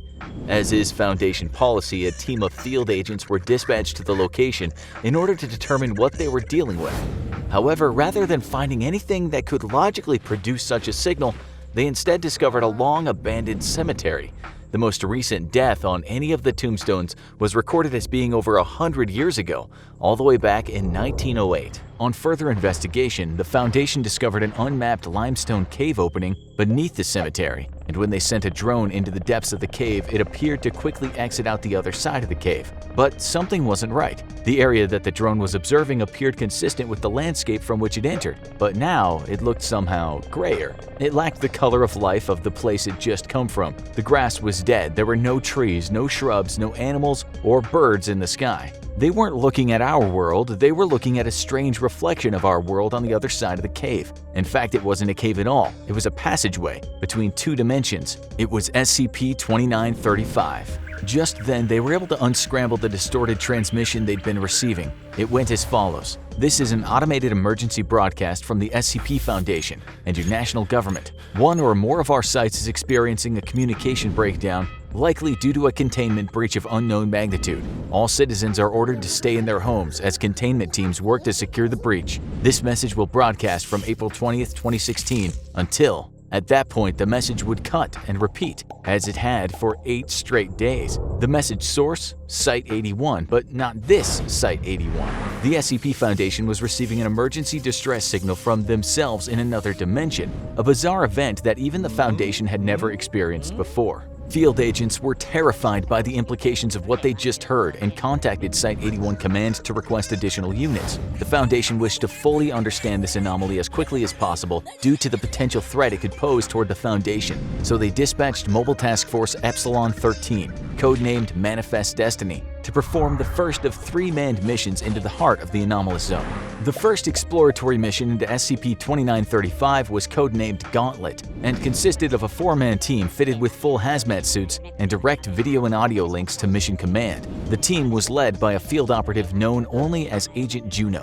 His subordinates were Agents Kale, Devon, and Underwood. Their directive was to gather samples and survey the area positioned directly around the insertion point, meaning the other cave mouth of SCP-2935. The mission only lasted about an hour, but what they saw in there would stay with these men for the rest of their lives. After a 15-minute trek through the cave, Manifest Destiny arrived in the mirror dimension, where they were struck by the eerie silence of a place that seemed identical and yet so different from their home dimension. The first observation they made was the total absence of all living vegetation. Trees, grass, weeds, everything, it was all dead. On orders from their superiors back in the original dimension, that we'll refer to from here on as Dimension Prime, Manifest Destiny headed deeper into the mirror dimension of SCP-2935. They traveled 2 kilometers without detecting a single sign of plant or animal life, not even insects. Eventually, they came upon a farmhouse with 2 cars parked outside. With authorization from Command, Manifest Destiny breached the house and headed inside. Agent Kale confirmed that there was still power flowing to the building, as the lighting appeared to work just fine, but they came upon a horrifying discovery in the house's dining room. 3 adult corpses, 2 female, 1 male, were seated at the table. A 4th corpse, that of a male child, was sprawled out on the ground nearby. As if the death of what looked to be an entire family wasn't awful enough, the Manifest Destiny team noticed a number of other alarming details. There were no signs of decomposition on the bodies, nor did there appear to be any obvious cause of death. The family's last meal was still on the table: chicken, mashed potatoes, and green beans. While the food looked cold and stale, there was no evidence of rot or spoiling. The team found an open newspaper dated April 19, 2016, illustrating that the family may have died a full 8 days before the discovery. In Dimension Prime, decay would already be very well underway by that point, yet here there wasn't even a smell. Instead, everything was just covered in a thin layer of dust. Command requested that Manifest Destiny collect samples of the food as well as hair, skin, and fluids from the corpses for further study. Small electronics like smartphones were also taken from the bodies. Agent Devon turned on the television in the living room and found that while most stations were now running test signals, the shopping channel was still live. Well, the feed was live at least. Both hosts sat in front of the cameras dead, but perfectly preserved. The date on the screen read April 28, 2016. Suggesting that the times of Dimension Prime and Mirror Dimension were exactly the same. In fact, everything seemed the same, the only difference between the 2 dimensions being that some kind of mysterious apocalyptic event had occurred in the last 8 days in SCP-2935's Mirror Dimension, but exactly what had happened or how remained a mystery. When Manifest Destiny exited the farmhouse, they once again remarked on the lack of all signs of life around them. At this point, the team returned to the insertion point of SCP-2935, but were instructed to remain in the mirror dimension while additional units joined them inside. Manifest Destiny swelled to 16 members, with the notable addition of Agent Roy as the new commanding field officer. The team split into 2 groups of 8, and Agent Roy and his men infiltrated the Mirror Dimension Site-81, while Agent Juno's detachment attempted to access the base's off-site deep storage servers. This second expedition was codenamed Overland, and led the Foundation's field agents even deeper into the terrifying mystery of SCP-2935. Accessing the site was easy for Roy's detachment. It seemed there were relatively few cars on the road at the time of the mysterious extinction event. In the distance, fire still smoldered in the wreckage of planes that looked to have just dropped out of the sky. Agent Roy and his team, like all SCP Foundation personnel, were fitted with vitals trackers, and they assumed that the distress signal that started this whole thing could have been triggered by the deaths of every member of the Foundation at once in the Mirror Universe. Once inside Site-81, they realized that the assumption was probably right. Going door to door in the administrative wing, they found the perfectly preserved corpses of everyone they knew to be stationed there in Dimension Prime. People who were without a doubt still alive in their universe. Samples from the corpses that the Foundation would later study even confirmed the reason that the bodies were perfectly preserved. The corpses had experienced complete and sudden death on a cellular level, and even the bacteria that would typically take part in the decomposition process had died with it. In SCP-2935, death was total and absolute, across all types of life forms. As Agent Roy's team ventured further into the bowels of Site-81, they made another unsettling discovery: their own corpses, in roughly the same spots they'd been inside Dimension Prime's Site-81 8 days prior. Some of the Foundation's top scientists, including the esteemed Dr. Bright, were also found dead inside the facility. In an attempt to see just how far this unexplained phenomenon stretched, Agent Roy's team decided to inspect the containment cells, where they found that all the Mirror Universe's SCPs, including SCP-2996, were dead. In his desperation to find some kind of exception to the extinction event, Agent Roy revealed a terrifying secret to the rest of his team. SCP-682, the immortal misanthropic lizard and one of the deadliest creatures known to the SCP Foundation, was contained at this very facility right below them. Could it have something to do with what was going on here? They descended into the containment facility to discover an even more unsettling truth. SCP-682, the unkillable anomaly, floated dead in its tank. Death truly made no exceptions within SCP-2935. Agent Roy's team left the site and rendezvoused with Agent Juno's team to send their research back to Dimension Prime using automated drones. Both teams remained in the Mirror Dimension for another manned operation codenamed 19. They had no idea it would be their final mission. As they descended deeper into the facility, passing more dead SCPs, they discovered one final clue. Based on the activity of the Foundation servers, the event occurred at roughly 3 a.m. While underground in SCP-2935 Site-81, the team accidentally activated the base's on-site nuclear weapon, a failsafe meant to be detonated in the case of an emergency containment breach. Due to the base's failsafe protocols, every member of the Manifest Destiny team was locked and sealed inside Site-81. They, along with everything else, were incinerated in the nuclear blast. Once again, the mirror universe inside of SCP-2935 was lifeless. But that isn't where it ends. When the automated drones returned out of the SCP-2935 cave to the field operations in Dimension Prime, they were in for their own horrifying discovery. None of the footage or information gathered from SCP-2935 illuminated how or why the extinction event occurred. Everyone and everything simply dropped dead at the exact same moment. Nobody was aware, nobody was prepared. Death came suddenly and silently, and none were spared. All the Foundation on Dimension Prime were left with was a message from one of the agents from Manifest Destiny, Agent Keller. His final message was, "I don't have any answers. I don't think there are any. I'll do this one thing and hope that fixes it. Seal it shut. You've got to lock it in here with us. I'm sorry." The Foundation were at first confused by this until they discovered a final encrypted audio log buried in the files recovered from the Mirror Universe's Site-81. It was a message from Keller himself, but not the Keller from Universe Prime. In this message, Keller described the Foundation in the Mirror Universe receiving the exact same distorted transmission that they did a few days earlier from a cave in Joppa. When he and the others were dispatched inside, they discovered the same lifeless post-extinction event world that was now so familiar to the Foundation command. But there was a key difference. This wasn't the mirror dimension they'd just been studying, but a third, entirely different dimension. In his haunting final words, Mirror Dimension Keller admits that whatever caused the event in that third dimension, an entity in that mirror dimension Keller believed this was the specter of death itself, and had followed him back into his world, and history had repeated itself. SCP-2935 was the passageway through which absolute death could pass from dimension to dimension, and our dimension was the next in line. The deaths of Manifest Destiny may have saved our entire universe, as anyone passing back through the cave had the potential to bring death itself back with them.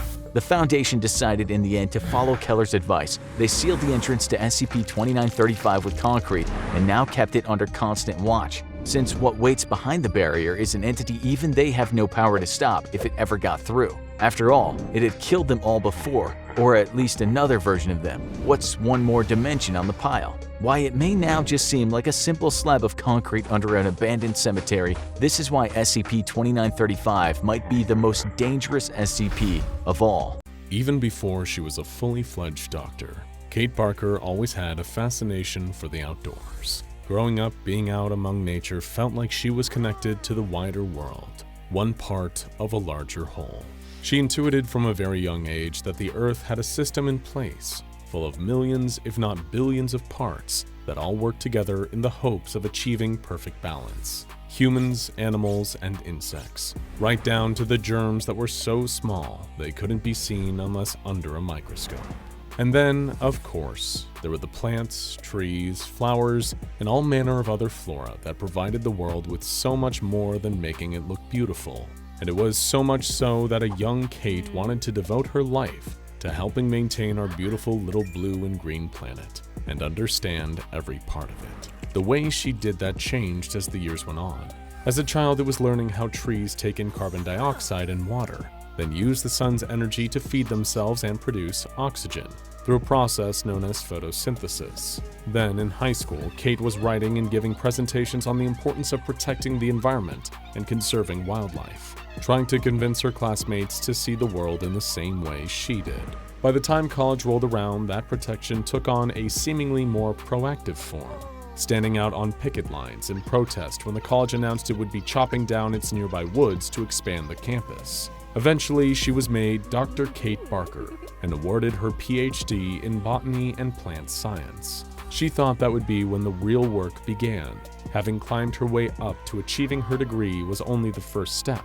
The next would involve working tirelessly to keep the world's greenery alive. After all, Kate had studied for years, learning about anything and everything to do with plant life, their different functions and structures, how each species had evolved and could be classified, and how they all formed part of the planet's ecosystem. Unfortunately, even for those with the noblest of intentions, the harsh, unforgiving laws of reality can tend to get in the way. In Kate's case, that came in the form of being snapped up for a job at a genetic research company. Sure, on the one hand, she did get to rely on all the information she had learned on her way to earning her PhD, but on the downside, all Kate got to use her knowledge for was receiving and tending to various plant samples. Getting asked occasionally to run tests on said samples was about the pinnacle of excitement in her job. Somehow, despite working with plants, Dr. Barker couldn't help but feel further away from nature than she had ever been. That was until an unusual specimen was brought to her department for analysis, something unlike anything Kate had seen in all her years of research and study. Although she didn't know it at the time, this unique plant would bring Dr. Barker closer to nature in a way she could never have imagined, because it was a sample of SCP-306. Of course, at the time, and even after the plant's anomalous properties began to take effect, Kate was completely unaware of this. When it was first brought to her lab, it seemed like just an ordinary fungus. No one had been able to successfully identify it, however. But if anyone could, Dr. Kate Barker was perhaps the best qualified person. Where was it found? She asked the lab technician as he handed her the sample secured in a sealed, airtight container. Pretty close to here, apparently, the lab tech replied. Louisiana swamps are always full of mushrooms and stuff like this, right? Yes, that's true. There are quite a few different fungi native to Louisiana, Kate answered instinctively, like her brain was on autopilot. She was more focused on examining the sample in the box than the conversation. Thing is, no one knows what kind this is, or if it's dangerous. I heard a rumor the locals used to call it frog rot, but apparently that was an older name for it, the technician added, garnering a little more than a mumble of agreement from the doctor of botany. Kate placed the clear Perspex container near the window, letting the natural light of the outdoors give her a better look at what was inside. It was a portion of a dead tree, its bark soggy and darkened from the swamp water. Growing out of its side was a cluster of the mysterious fungus in question, looking more like pustules or a cyst, a tumor growing out of the dead wood, as if it had drained the bigger plant of all of its life. Kate's next few hours were spent taking samples of the fungus, keeping her hands and face covered as she scraped away parts of it to examine under her microscope. There was little abnormal about it on a cellular level, nothing in testing to suggest that the sample was toxic or directly harmful. All Kate could decipher about the plant was that it was related to a certain genus of fungi, known as Trichophyton, which includes the same parasitic varieties of fungus that can cause athlete's foot, ringworm, and similar infections in humans. Still unable to fully identify the species, Kate decided to take a closer look at how it was growing. Putting the container behind a safety screen, she opened it up and began to pull apart the sodden tree bark with her gloved hands. There was definitely some kind of mass underneath the bark, what Kate initially assumed to be the wood of the tree that the fungus had taken root to.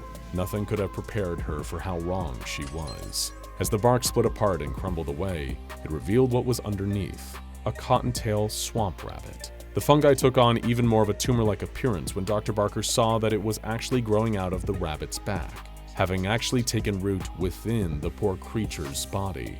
As much as the sight of it was profoundly upsetting, even a little sickening, the scientists and Kate knew that this was all just part of nature taking its course. Once she got over the initial shock, it was even a little fascinating. Her botanical expertise was second to none, and through that knowledge, she knew that more fungi grew in damp conditions, but she had never seen any genus grow from the biological matter of another organism, dead nor alive. Could this mystery species grow in any biomass, even in a human being? Worried about that possibility, Kate went to store the SCP-306 sample until further testing could be conducted. As she placed it back in the container, her hand nudged one of the fungi's bulbs, causing it to expel a wisp of tiny spores. Not that she could see them, of course. They were microscopically small, but as they drifted through the air, the spores were drawn to Kate, up and towards where she was steadily breathing. The minute the spores slipped undetected into her airway, Dr. Barker immediately began coughing, feeling a disgusting earthy tang at the back of her throat. She couldn't stop spluttering, instinctively raising her hand to cover her mouth. Her rubber gloves were still covering her fingers, coating in even more invisible residue from the fungus, and now Kate was unknowingly breathing in more. Excusing herself from work from the rest of the day, Dr. Kate Barker went home feeling sicker and sicker as every minute passed. A fever was rapidly climbing, limbs were shuddering, and still she couldn't stop coughing and spluttering as she tried to expel a foul, lingering sensation that refused to leave her throat. But those weren't even the worst symptoms. 2 days had come and gone since the incident at the lab, and Kate still hadn't returned to her job. How could she?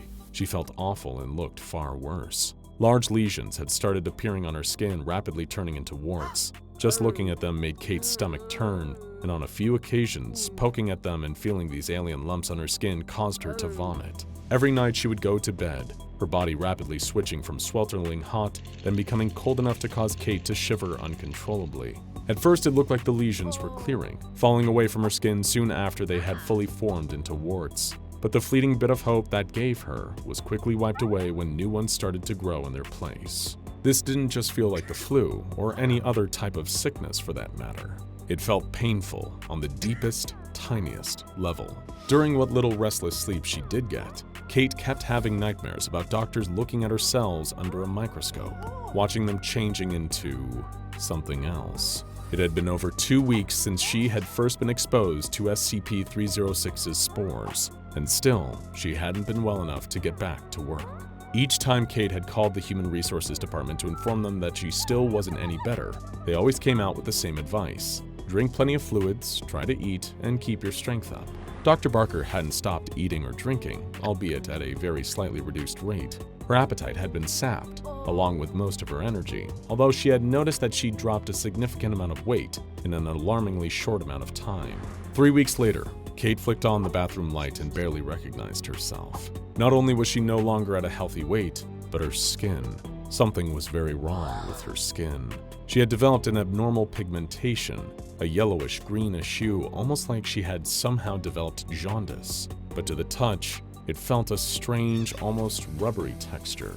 In fact, if she hadn't felt so sick, Kate would have noticed that her skin wasn't absorbing water the way it was used to either, displaying the same type of permeability as the skin of most amphibians. 2 months had gone past, and nobody at the research company had heard a word from Kate. She wasn't answering her phone. A few of them were asked to go to her apartment to check on her, but she never came to the door either. None of them had any idea what had happened. They certainly didn't know about the changes that her body had undergone, and none of them painlessly either. The constant pain Kate had been feeling had gradually built and built until it felt like parts of her body were twisting and contorting against her will and in unnatural ways. With the grinding feeling of her bones pulling each other as they shrank, her limbs were racked with unbearable agony. At the same time, her stomach had shrunk to the point where she wasn't even able to eat anymore. The same reduction was occurring to the rest of her organs too. Heart, liver, lungs, brain, everything was getting smaller, shrinking organs imprisoned within a skeleton that was also decreasing in size. Then, one morning, the pain had seemingly stopped. After a night spent screaming in sheer agony, tears streaming down her face, Kate woke up on the floor of her apartment under a pile of her clothes. But as she awoke, she instantly noticed something. Everything looked bigger. The whole room towered above her like she had been reduced down to the size of something much smaller than a human. She tried opening her mouth to say something, anything, but her lips couldn't form words anymore. Her arms felt strange, too, like their reach was somehow much shorter. The same with her legs that were now tucked under her body, her tiny, rubbery-skinned body. SCP-306 had turned her into a frog. It took Kate almost an entire day to figure out how to properly move around, first needing a long time to emotionally process what had happened to her. If she had still been able to, she would have been sick and cried endlessly, wailing on the floor. Instead, when she tried to make any noise, a tiny croak was all that emanated from the back of her hoarse throat. But before she could find a way to leave her apartment, something else found their way in. From way down on the floor, the men in their white hazard suits looked colossal, impossibly tall. Kate tried her best to dodge between the thick soles of their heavy boots as they came crashing down towards her from above, each one having enough force behind it to crush her in an instant. She leaped out of the way of one descending boot, only to be caught mid-air in a glass container. As the lid screwed tightly shut, sealing her inside, Kate was lifted up and saw a patch of the hazmat uniforms of the men that had come to take her away. A black circle with 3 arrows pointing in towards its center and an outline surrounding it. The Foundation put her in a glass tank with 11 other frogs, each of them looking almost identical to Kate, all climbing over each other, fighting for their own space in the tiny enclosure. From the moment she arrived, Kate could see the same thing in their gaze as they could see in hers. Sadness, unmistakable even in those dark, beady little eyes. These were people, or at least they had been human beings at some point. But now anything on the outside that had made them unique, their individuality, had been taken away, and their minds had all been locked inside the same frog-shaped body as Kate now found herself in. Over the next few months, the Foundation had their scientists running a series of tests on the frogs, who were now all categorized under the collective designation of SCP-306-1. Even though she was unable to speak, Kate recognized their methodical scientific process, how they would test 1 or 2 of the frogs at a time, note the results, then change a variable and repeat the test to see if there were any changes. It was the same process she used to go through every time a new sample arrived at her lab. Watching the researchers reminded her of her old job, the life she'd worked so hard for, and was cruelly reminded that it was all gone now. Nobody would ever know where she went. She'd never be able to go out amongst nature in the way that she had always loved. Kate had long since figured out the root cause of her transformation. A while after she had started to feel sick, she'd wonder if that strange fungus had anything to do with it. Seeing all the Foundation scientists and guards in their hazmat gear, only handling the other frogs with thick rubber gloves, seemed to prove her theory right, and suggested that she and her fellow amphibians were still infectious. Still, she currently had no way of communicating with the Foundation personnel about what had caused her to change, although they seemed as if they already knew. Most of the tests involved the researchers putting Kate and the other frogs into mazes or making them solve puzzles or memorizing commands. Naturally, having once been human, they all picked it up quicker than the researchers expected. From their perspective, these frogs were displaying an extremely advanced form of intelligence. Gradually, the testing progressed, and the Foundation's researchers began attempting to teach the frog specimens to read and write, all skills that they had already possessed, even if some of them needed some time to learn how to hold a pen in their new sticky fingers. Kate herself was made to complete an IQ test, scoring 127 points. Now that she had a way to communicate with these scientists through writing notes, she and the other SCP-306-1s were asked their names. That was the moment the Foundation realized what they were. These weren't just frogs, but human beings who were now trapped in the bodies of frogs. Perhaps inspired by this human-to-frog transformation, or possibly as some cruel joke, one of the Foundation researchers, who went by the name Thompson, brought in a children's book and presented it to the collection of SCP-306-1 specimens. At first, Kate enjoyed the simplicity of the stories, and it seemed her fellow frogs did as well, but gradually they all grew depressed. Maybe one of the stories featuring a prince being turned from a frog back into human form, while the 12 remaining specimens had yet to be presented with a magical cure for their condition. Or perhaps seeing something as simple as a children's book reminded some of the frogs of all they were still to do in their old lives, like starting families, and now they wouldn't get the chance. Kate and some of the other frogs began writing notes to Thompson and another of the researchers who had been feeding them, Phyllis. They did their best to be reasonable with the Foundation, but also communicate how desperately they wanted to be set free. "You have no right to keep us here," Kate wrote, under the towering stare of Phyllis and Thompson, feeling for the first time in a long while that she was actively doing something to make a difference in nature. "We need to be out in the world. We need to be free." If she had more space on the paper, She would have tried to note down suggestions of places the frogs could be introduced, where they wouldn't pose any risk of disrupting the local ecosystem. The swamps of Louisiana, where the SCP-306 fungus had been found, were one such idea that came to mind. But much to Dr. Kate Barker's disappointment, she and her fellow frogs would only cause the fungi's infectious properties to spread, meaning their pleas with the Foundation fell on deaf ears. There was no other choice, nothing else they could do. They needed to break out. As night fell, Kate organized the frogs, gradually writing out instructions for how they were going to escape, communicating with them the same way she had with the researchers. Only this time, the others listened. Even if they couldn't be human again, they didn't want to live the rest of their short lifespans being locked up and tested forever. Kate marked down the time that Thompson and Phyllis usually fed the frogs and drew up a detailed strategy. If she could hide for long enough under the others, it might make it seem like one of the specimens was missing. The next day, researcher Thompson and researcher Phyllis arrived to feed the SCP-306-1 specimens, accompanied by security guards as always. While her colleague went to collect the feed for her to administer, Phyllis did a count of the frogs. 11. She counted again, only to get the same result. There was one missing. As she leaned closer to the tank, Kate trusted her fellow amphibians above to follow the plan. In a flash, the massive frogs had leaped from their containment and pinned Phyllis to the ground as one. The room erupted into chaos. People turned frogs, leaping in all directions as they scattered and made a mad dash for freedom. A gunshot rang out from one of the security guards trying to subdue the creatures, only for the stray shot to catch researcher Thompson in the neck, killing him. Leading the charge on her tiny rubbery legs, Kate jumped closer and closer to the exit. It was so close. If she could just get far enough away, she might finally be free to get back to nature. The tiny carnivorous snowmen are relentless, sharp fangs dripping with blood as they crawl en masse towards the mobile task force, opening fire on them with their assault rifles. Who would have guessed that a mere hour or two earlier, a young boy was joyfully playing around in the snow here? How had things gone from frosty to freaky so fast? Let's rewind the clock. There was a chill in the air, that lingering, biting cold that would gnaw at your exposed skin if you dared to step outside in anything less than a thick, warm coat for protection. The ground was still coated in a heavy snowfall, a holdover from Christmas just past, weather that had refused to let up well into the early days of the new year. Everyone reaches an age where the cynicism of life, the weight of expectations that keep you anchored in the real world, they all coalesce to rob you of the childlike wonder of the snow.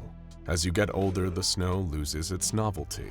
It becomes a source of inconvenience, something that you need to shovel off the driveway to take your car out. Whereas, turn the clock back to youth, and it's like a tiny miracle. It coats your whole world in a clean blanket of freezing frost, turning the ordinary into a wonderland. Robert and Michaela Anderson were glad that their son Michael was still at an age where he could enjoy the snow.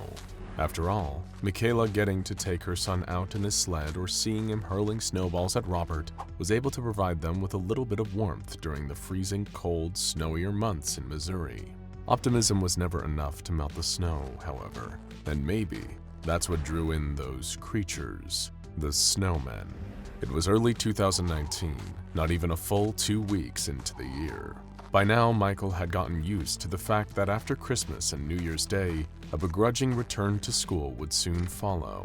As much as it clearly brought down his mood, nothing lifted his spirits like still getting to be out in the snow. And after a long day of helping his mom take down the tinsel and pack up the lights while his dad disposed of the tree, Michael was itching to go outside. "Please, Mom?" he begged as a box of decorations was placed back in the attic, his hands clasped together in a pleading gesture. "Please, please, please, just 5 minutes. I won't go further than the front yard." Michaela sighed, partly from exhaustion, but a smile crept onto her face. It was hard not to find her son's love for the snow endearing. "All right, but only for 5 minutes," she insisted firmly. "And I want to see gloves, hat, and a scarf, not just a coat, mister." With the speed and excitement that she and her husband had long since lost, she watched Michael race off to gather his warmest winter coat. "Remember when we were like that?" Robert heaved a sigh as he appeared from chopping up that dried-out, dehydrated remains of the Christmas tree. "No. Do you?" Michaela replied with a light chuckle. Before long, Michael had donned his gloves and coat, almost a size too big. His scarf was almost wrapping up his entire head, save for the little bobble hat that poked out at the top. Robert opened up the front door, and his son stepped out into a world that had been whitewashed with clear, cold snow. Given that the Andersons lived on a small street in Grain Valley, there weren't many other people around, especially not with another flurry of snowfall moving closer in the clouds up above. But it wasn't the next snowfall that the residents of Grain Valley, Missouri should have been worrying about. It was the previous one, the one that had already fallen, and what was now hiding among the snow in the Anderson family's front yard.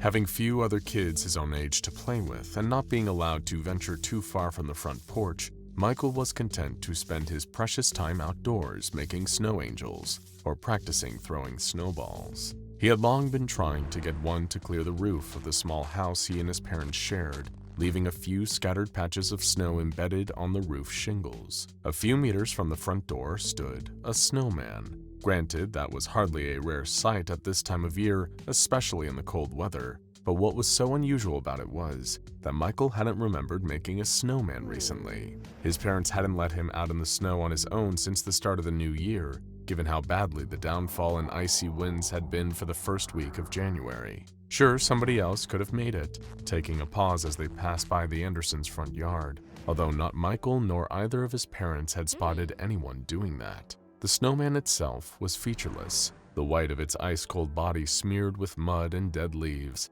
debris that had been packed in with the snow used in its crude construction. It was featureless, too. Whoever had made it hadn't gone to the effort of giving it a face, nor draped an old scarf over it or given it a hat. It just stood there, but not like any other snowman. There was nothing welcoming about it. In fact, it was, fittingly, cold. Given how far away it stood, it was almost as if it was watching the house. Curiously, Michael began to approach the snowman. Being only 9 years old, his imagination was immediately running with the possibility that this snow and mulch construct could be alive, much akin to the likes of Frosty the Snowman. Little did young Michael Anderson know that he wasn't far away from the truth, although this particular snowman wasn't quite the happy, jolly soul from the much-covered holiday song. He hadn't got that much closer to the snowman when he heard something move nearer to where he stood. There was the rustle of leaves and the snapping of small twigs coming up from a bush next to him. Michael couldn't see what it was, but it was far too low to the ground and too close to the house for it to be a bird. Maybe a possum or raccoon had gotten trapped in the thin branches and was now scrambling to try and free itself. Diverting from approaching the snowman, he walked closer to the plant. As he did, the rustling got louder, more frantic, almost hungry. There wasn't just one creature lurking out of sight beneath the leaves, but lots of somethings. Robert and Michaela had been sitting indoors watching the TV when they heard a spine-chilling scream coming from outside. Instantly, they were both up on their feet, racing toward the front door.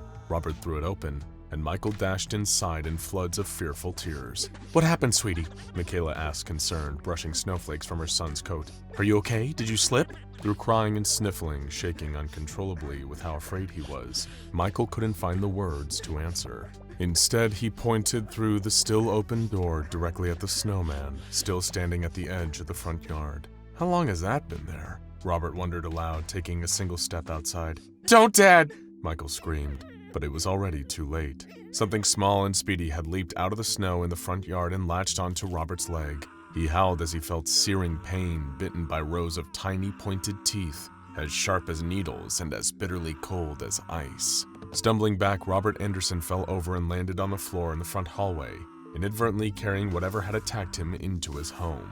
Both Michaela and Michael screamed in fear as the tiny creature clawed its way up Robert's leg while he swatted at it frantically, trying to brush it away before it could get closer. With a blind swipe of his hand, he knocked the creature to the floor and clambered to his feet, arms outstretched, keeping his wife and son behind him, while staring in disbelief at what had bitten him.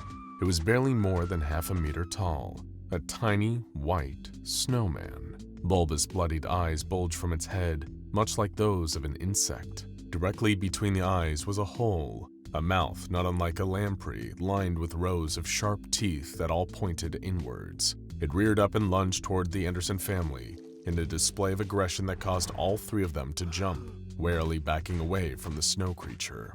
It was then that Robert and Michaela noticed what had frightened their son so much. Out of the corner of their eye, they both simultaneously caught the sight of the open front door and the yard beyond. Wriggling through the snow, shifting as they moved, were even more of the creatures, slithering towards the house like piranhas catching the scent of blood in the water. And standing ominously just beyond the driveway was the Snowman, as if it was the general commanding its troops to storm the house. The Andersons raced upstairs as the swarm of snow creatures came spilling into the house, crawling from the yard onto the floor and piling on top of each other, like ants to climb the stairs. Naturally, Michaela's first instinct, as well as protecting her son, was to call the police. While Robert held the door to the bedroom shut, Michaela held Michael close and pleaded with the local Grain Valley Police Department to come and help them. Although they only seemed to take the call seriously when Michael started screaming again. One of the snow creatures had pushed its way under the door frame and was sneaking its way towards Robert to attack him, leaving a trail of water behind it. Stepping back and thinking fast, Robert grabbed a hairdryer and switched it on full blast. The sudden rush of electrically heated air caused the toothy snow creature to retreat into a corner. Refusing to let up, Robert got closer and kept the hairdryer trained on it, eventually causing the creature to melt until little more was left than a damp puddle. But the victory was momentary. There were still more of them crawling up the stairs after the Andersons. With their sharp teeth, they were gnawing at the wood of the bedroom door, trying to force their way inside. Fortunately for Robert, Michaela, and their son Michael, they wouldn't be able to recall the horrific events of January 12, 2019 for much longer. By the time the local police arrived, it had become clear to the officers responding that they were well out of their depth, especially when one of them was injured, suffering a bite from a snow creature. That was what led the SCP Foundation being called in, and within 15 minutes, they had dispatched mobile task force operatives to secure the anomaly. Being some of the Foundation's most highly trained agents, it didn't take long for the MTF to neutralize the carnivorous snow creatures. However, they quickly realized that the mysterious snowmen that had seemingly spawned the swarm could not be melted by any conventional means, nor would it deteriorate naturally on its own. A cover story was issued that Michael had suffered an accident and fallen down an open pothole that had become obscured by heavy snowfall. As a result, police officers were dispatched to help him, although the injury sustained by one officer due to a bite from a snow creature was never explained. Following this, the Anderson family was administered amnestics, meaning they quickly forgot about the whole terrifying ordeal. Maybe it was for the best, however. Young Michael seemed irreparably changed. He never went out to enjoy the snow again, repeatedly suffering from nightmares about the cold. Meanwhile, the anomalous snowman was recovered and thus designated as SCP-4230. Immediately, the SCP Foundation did as their organization does best and commenced testing, with a human subject, no less. They quickly discovered that SCP-4230 seemed to generate a sort of field around itself that could trigger a distinctive physiological change in any human being or animal that came within 6 meters of the snowman. This process became known under the designation of SCP-4230-1. It appeared that Michael Anderson had managed to unknowingly escape this fate purely by not getting too close to SCP-4230, staying just far enough away so as not to trigger SCP-4230-1. The Foundation placed D-19375, a member of their D-Class personnel, within this 6-meter radius of the snowman, and observed the gradual changes he underwent over the following week. For simplicity's sake, we'll refer to D-19375 as Frost, a rather fitting moniker, and you'll soon see why.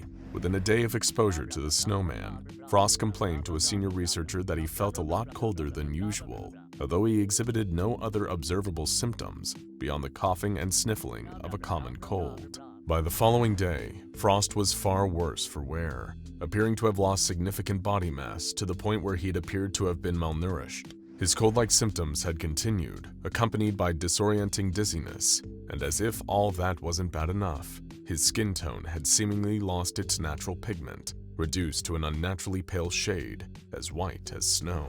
Day 3 saw Frost's body continue to change rapidly at an alarming rate. He was internally producing an unknown chemical that looked to be responsible for enacting certain alterations, namely the dissolving of his femur and fibula.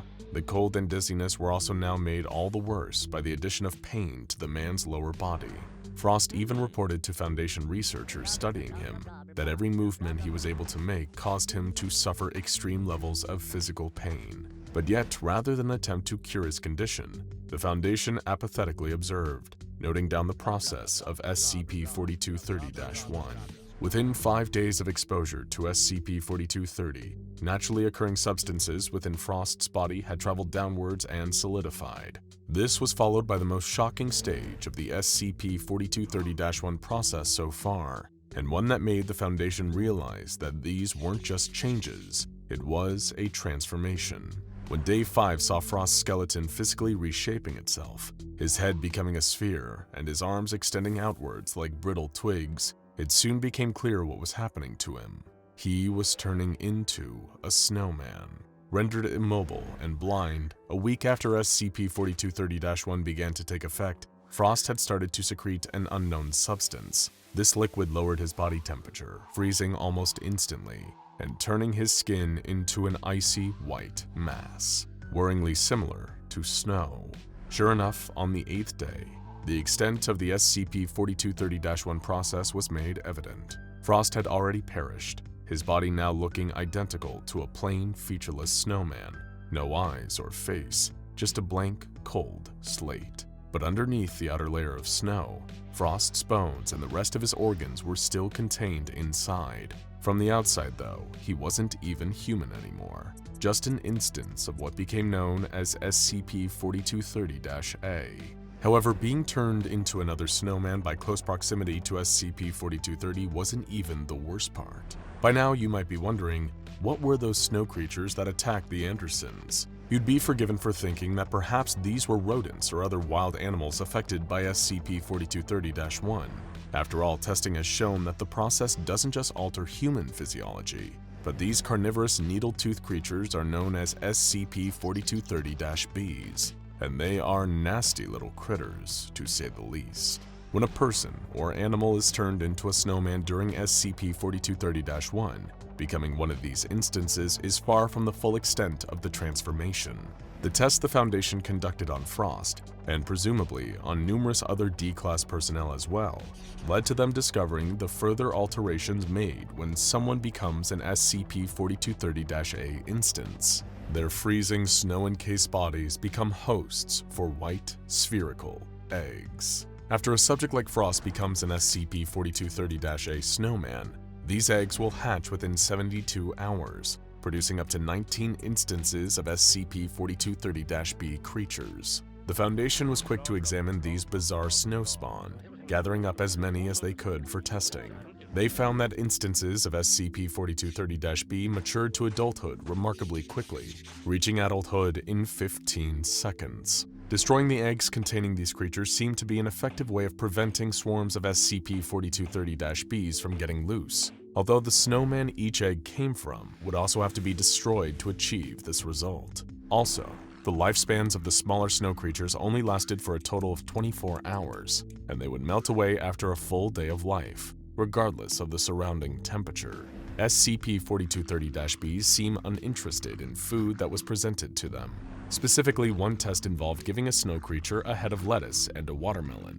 The creature regarded the fruit and vegetables with little interest, even refusing to eat either despite prompts from the researchers. This painted the SCP-4230-Bs as exclusive carnivores, which explained why they attacked the Anderson family. They were trying to eat them, hunting the Andersons as a pack. Further testing into SCP-4230-Bs revealed they had a weakness to heat above a temperature of 40 degrees Fahrenheit. During another test, a D-Class was sent into a cell with 10 of the carnivorous snow creatures, armed only with a simple lighter, an emergency flare, and 1 gallon of gasoline.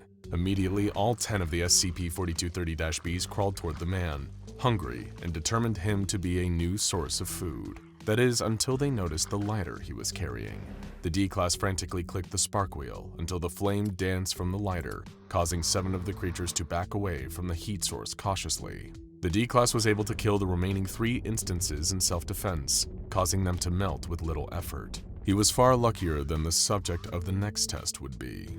Another D-Class was placed in a holding cell with 3 of the snow creatures, and much like before, they instantly acknowledged his presence and began approaching him. However, the Foundation had sent this member of D-Class in completely unarmed, without even so much as a match to defend himself. The carnivorous beasts made short work of their helpless victim, feeding on what was left. The Foundation was able to dispatch instances of SCP-4230-B with relative ease, even without waiting for them to simply melt after a day.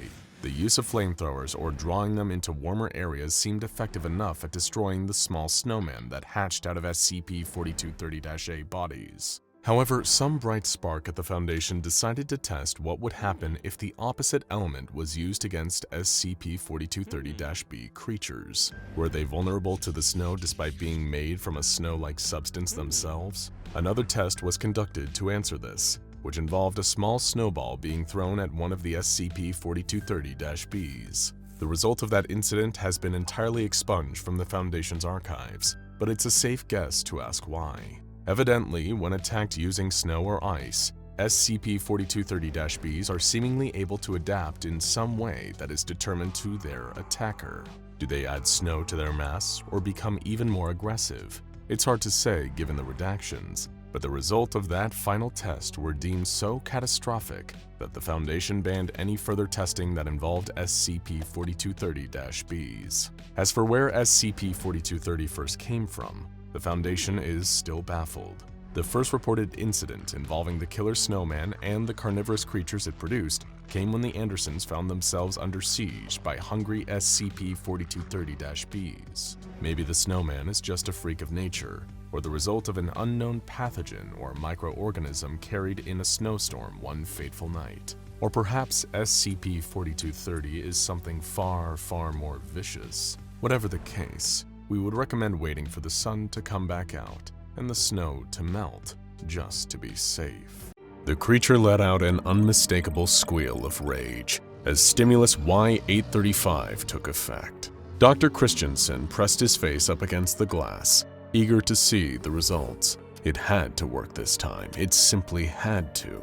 He was certain that this attempt would make all the other failures worth it, and he'd once again prove the Foundation's faith in him to be well-placed. SCP-5683 shrieked a loud, insect-like sound that would have normally made the blood run cold of anyone that heard it. But to Dr. Christensen, it was like music, a monster's dying fanfare to mark his success. Soon he'd be the researcher who neutralized not one, but two tenacious, highly adaptable anomalies. The senior researcher could feel his heart racing as the deadly giant spider started to twitch, then burst into two identical entities. The pair of arachnid anomalies had reacted much like the results of the tissue sample tests conducted earlier, dividing into two separate organisms. Christensen held his breath. The tissue samples had destroyed each other, attacking and injecting the other with lethal doses of venom. Surely, he reasoned, duplicating SCP-5683 into two would have the same result. His heart sank as he watched one of the spider creatures, the duplicate, perish almost immediately. As it often did when presented with human prey, SCP-5683 attacked using its mandibles and impaled its copy with its front legs to pin it in place. The clone had bitten back, with Dr. Christensen already knowing that would have granted SCP-5683 an immunity to its own venom. Its powers of adaptation were fiercely, frustratingly efficient, and nothing demonstrated this more than the intense reaction from the man tasked with destroying it. Dr. Christensen hurled the nearest object, a coffee mug, at a glass window of the observation room, overlooking the test chamber. He pounded his fist against the glass, hardly with the required force to cause damage, but enough to send pain shooting down Christensen's wrist, which then nestled in his forearm, a reminder that the experiment, like the others, had failed. "Why can't I destroy you?" he muttered through clenched teeth, looking with hatred at the enormous spider in the chamber below. The directive had reached him the day immediately after New Year's Day 2020, and straight from a member of the O5 Council no less. Their message expressed how impressed the Council was with Dr. Christensen's success with the Doomsday Clock project, and how favorably his name had been mentioned in Council meetings. This boded well for the ambitious Foundation doctor, He'd been hoping to snag the director position at Site-04 now that Director Bray had retired. But there was one more test from the O5 Council. They wanted Dr. Christensen to use the knowledge garnered during his previous success to solve the SCP-5683 problem. If he could successfully complete that assignment, it would be his ticket to being promoted. With the comfy role of site director and all its perks in mind, Dr. Christensen accepted the assignment from the Council to deal with SCP-5683. SCP-5683 was quite the beast, not an anomaly for those with intense arachnophobia. The huge spider-like organism was extremely hostile towards humans and had to be kept in a constant state of medical sedation. Otherwise, it would relentlessly attempt to breach containment and slaughter any and all personnel in its path. What had made SCP-5683 such a problem for the Foundation was the creature's ability to rapidly regenerate damage, as well as modify its own body in reaction to threats. Much like a certain particularly hard-to-destroy reptile, the spider-like entity could adapt itself to become more resistant to any danger posed to it. And of course, this meant that the Foundation needed this dangerous creature eradicated. The frequent containment breaches and sheer number of casualties caused by the arachnid anomaly were significant enough to cause an increasing drain on the SCP Foundation's resources. So, with the termination order coming from the very top, the O5 Council themselves, Dr. Christensen was tasked with overseeing the neutralization of SCP-5683. During an initial deliberation, Dr. Christensen met with researcher Miles and Hall, junior researcher Silva, and security chief Ade to discuss earlier attempts to terminate SCP-5683. The new head of the termination project was perturbed to learn that the research team had little in the way of useful information to offer, beyond what the Foundation already knew about the creature. But Christensen decided some basic stress testing would at least be a start. After a successful tissue sample test, wherein some of SCP-5683's genetic material was incinerated, Dr. Christensen tried to simply destroy the spider with fire. An understandable response, to say the least. However, exposing SCP-5683 to temperatures of 850 degrees Celsius for just 30 seconds didn't quite yield the easy victory he had hoped for. The arachnid thrashed about and screeched in reaction to the heat, only to rapidly develop a form of armor plating covering its entire body. The armor was comprised of an unknown, unidentifiable substance, but it was enough to prevent SCP-5683 from combusting. Reconvening with the rest of the team, Dr. Christensen hid his pride, assuring everyone he was just trying to establish a baseline during the previous test. Of course, he hadn't believed that terminating SCP-5683 with fire would be a success, or so he claimed, hiding how much he'd longed for an easy solution so he could snatch up the vacant Site-04 director position. But to ensure the others, Christensen explained that he'd requisitioned some anomalous materials from the O5 Council that they'd be using in their next termination attempts. Nothing that was anomalous enough to require containment, but toxic enough that they presented a few options for destroying SCP-5683. Just for logging purposes, sir, may I inquire about the specific substances we're shipping in? Junior researcher Sylvia had asked. Of course, Y220, Y835, and Y43. Dr. Christensen quickly recounted them all from memory. I'm told they should be arriving within the week. I expect each would be enough to do the job, but it's best to hedge our bets. This spider doesn't compare to the lizard, I'll tell you that. Junior researcher Silva seemed to take an interest in what Dr. Christensen had just alluded to, his previous work with the lizard. He probed further about it, and Christensen gave a solemn response. The aspiring Foundation doctor recalled an incident from a few years earlier during his experimentation with SCP-682. Some of the methods Dr. Christensen had opted to employ in an attempt to destroy the hard-to-destroy reptile had led to a severe containment breach. When describing it, he used the word unpleasant, perhaps out of guilt at how many personnel had lost their lives due to his actions. Brushing the topic aside, he assured the team to get on with testing the new anomalous stimuli on SCP-5683. Stimulus Y220 initially showed some promise. During a tissue sample test, it successfully converted part of SCP-5683 into glass, which then violently exploded, leaving nothing behind. but attempts to use it to neutralize the creature itself quickly quash those promising results. Within 9 seconds of being exposed to stimulus Y220, SCP-5683's body rapidly turned to glass. Around 80% of its arachnid mass proceeded to explode, shattering in all directions, sending clear shards showering over the testing chamber. As he watched, Dr. Christensen allowed himself to believe that this was mission accomplished, that he'd successfully terminated SCP-5683. But his celebration was premature. The spider quickly began reconstituting itself, its body regenerating within the space of 30 seconds. After testing with both stimuli Y220 and Y835, Dr. Christensen's frustration seemed to be increasing with each failed attempt. He knew his promotion was within reach, and as far as he could remember, he'd done good work with damaging SCP-682. Why should eradicating this anomalous spider be any different? However, it was a test with stimulus Y436 that enraged the ambitious doctor. Expecting the anomalous stimulant to turn SCP-5683 into a fine mist, Christensen watched as the creature's body vanished, literally vaporizing, changing states of matter to little more than water in the air. Suddenly, every light in the facility powered off, plunging the testing chamber into darkness. When the lights came back on, SCP-5683 was standing on all 8 legs, right where it had been missed only 3 seconds earlier. The research team had gathered for another mediation, and Dr. Christensen's anger still hadn't subsided. He kicked a chair to emphasize his frustration, alarming junior researcher Silva, who urged him to calm down. After eventually cooling his temper, Christensen made an announcement that caused even greater concern to spread amongst the team. "I'm requisitioning Y910.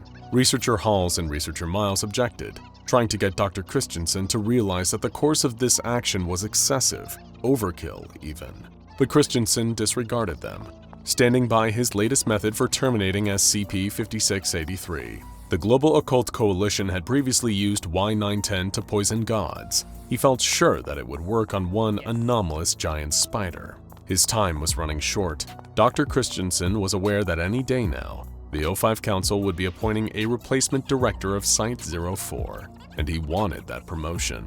And he didn't seem to care what corners he cut and what risks he took to get there, even if it meant endangering his research personnel. Dr. Christensen declared that in order to save time, he would be bypassing tissue samples to test for termination attempts. The longer it took to terminate the anomalous arachnid, the more his window of opportunity closed, and the further the director position slipped from his fingertips. Accepting full responsibility for the reckless decision and anything that might go wrong, Dr. Christensen wanted to use stimulus Y910 directly on SCP-5683. He urged the research team to make the necessary preparations, unaware of what his decision would lead to, and the chaos it had already caused. The test was catastrophic, so much so that it caused a containment breach. With SCP-5683 loose and scuttling about the facility on its multiple legs, Dr. Christensen and junior researcher Silva were forced to rush to the secure bunker on site for safety.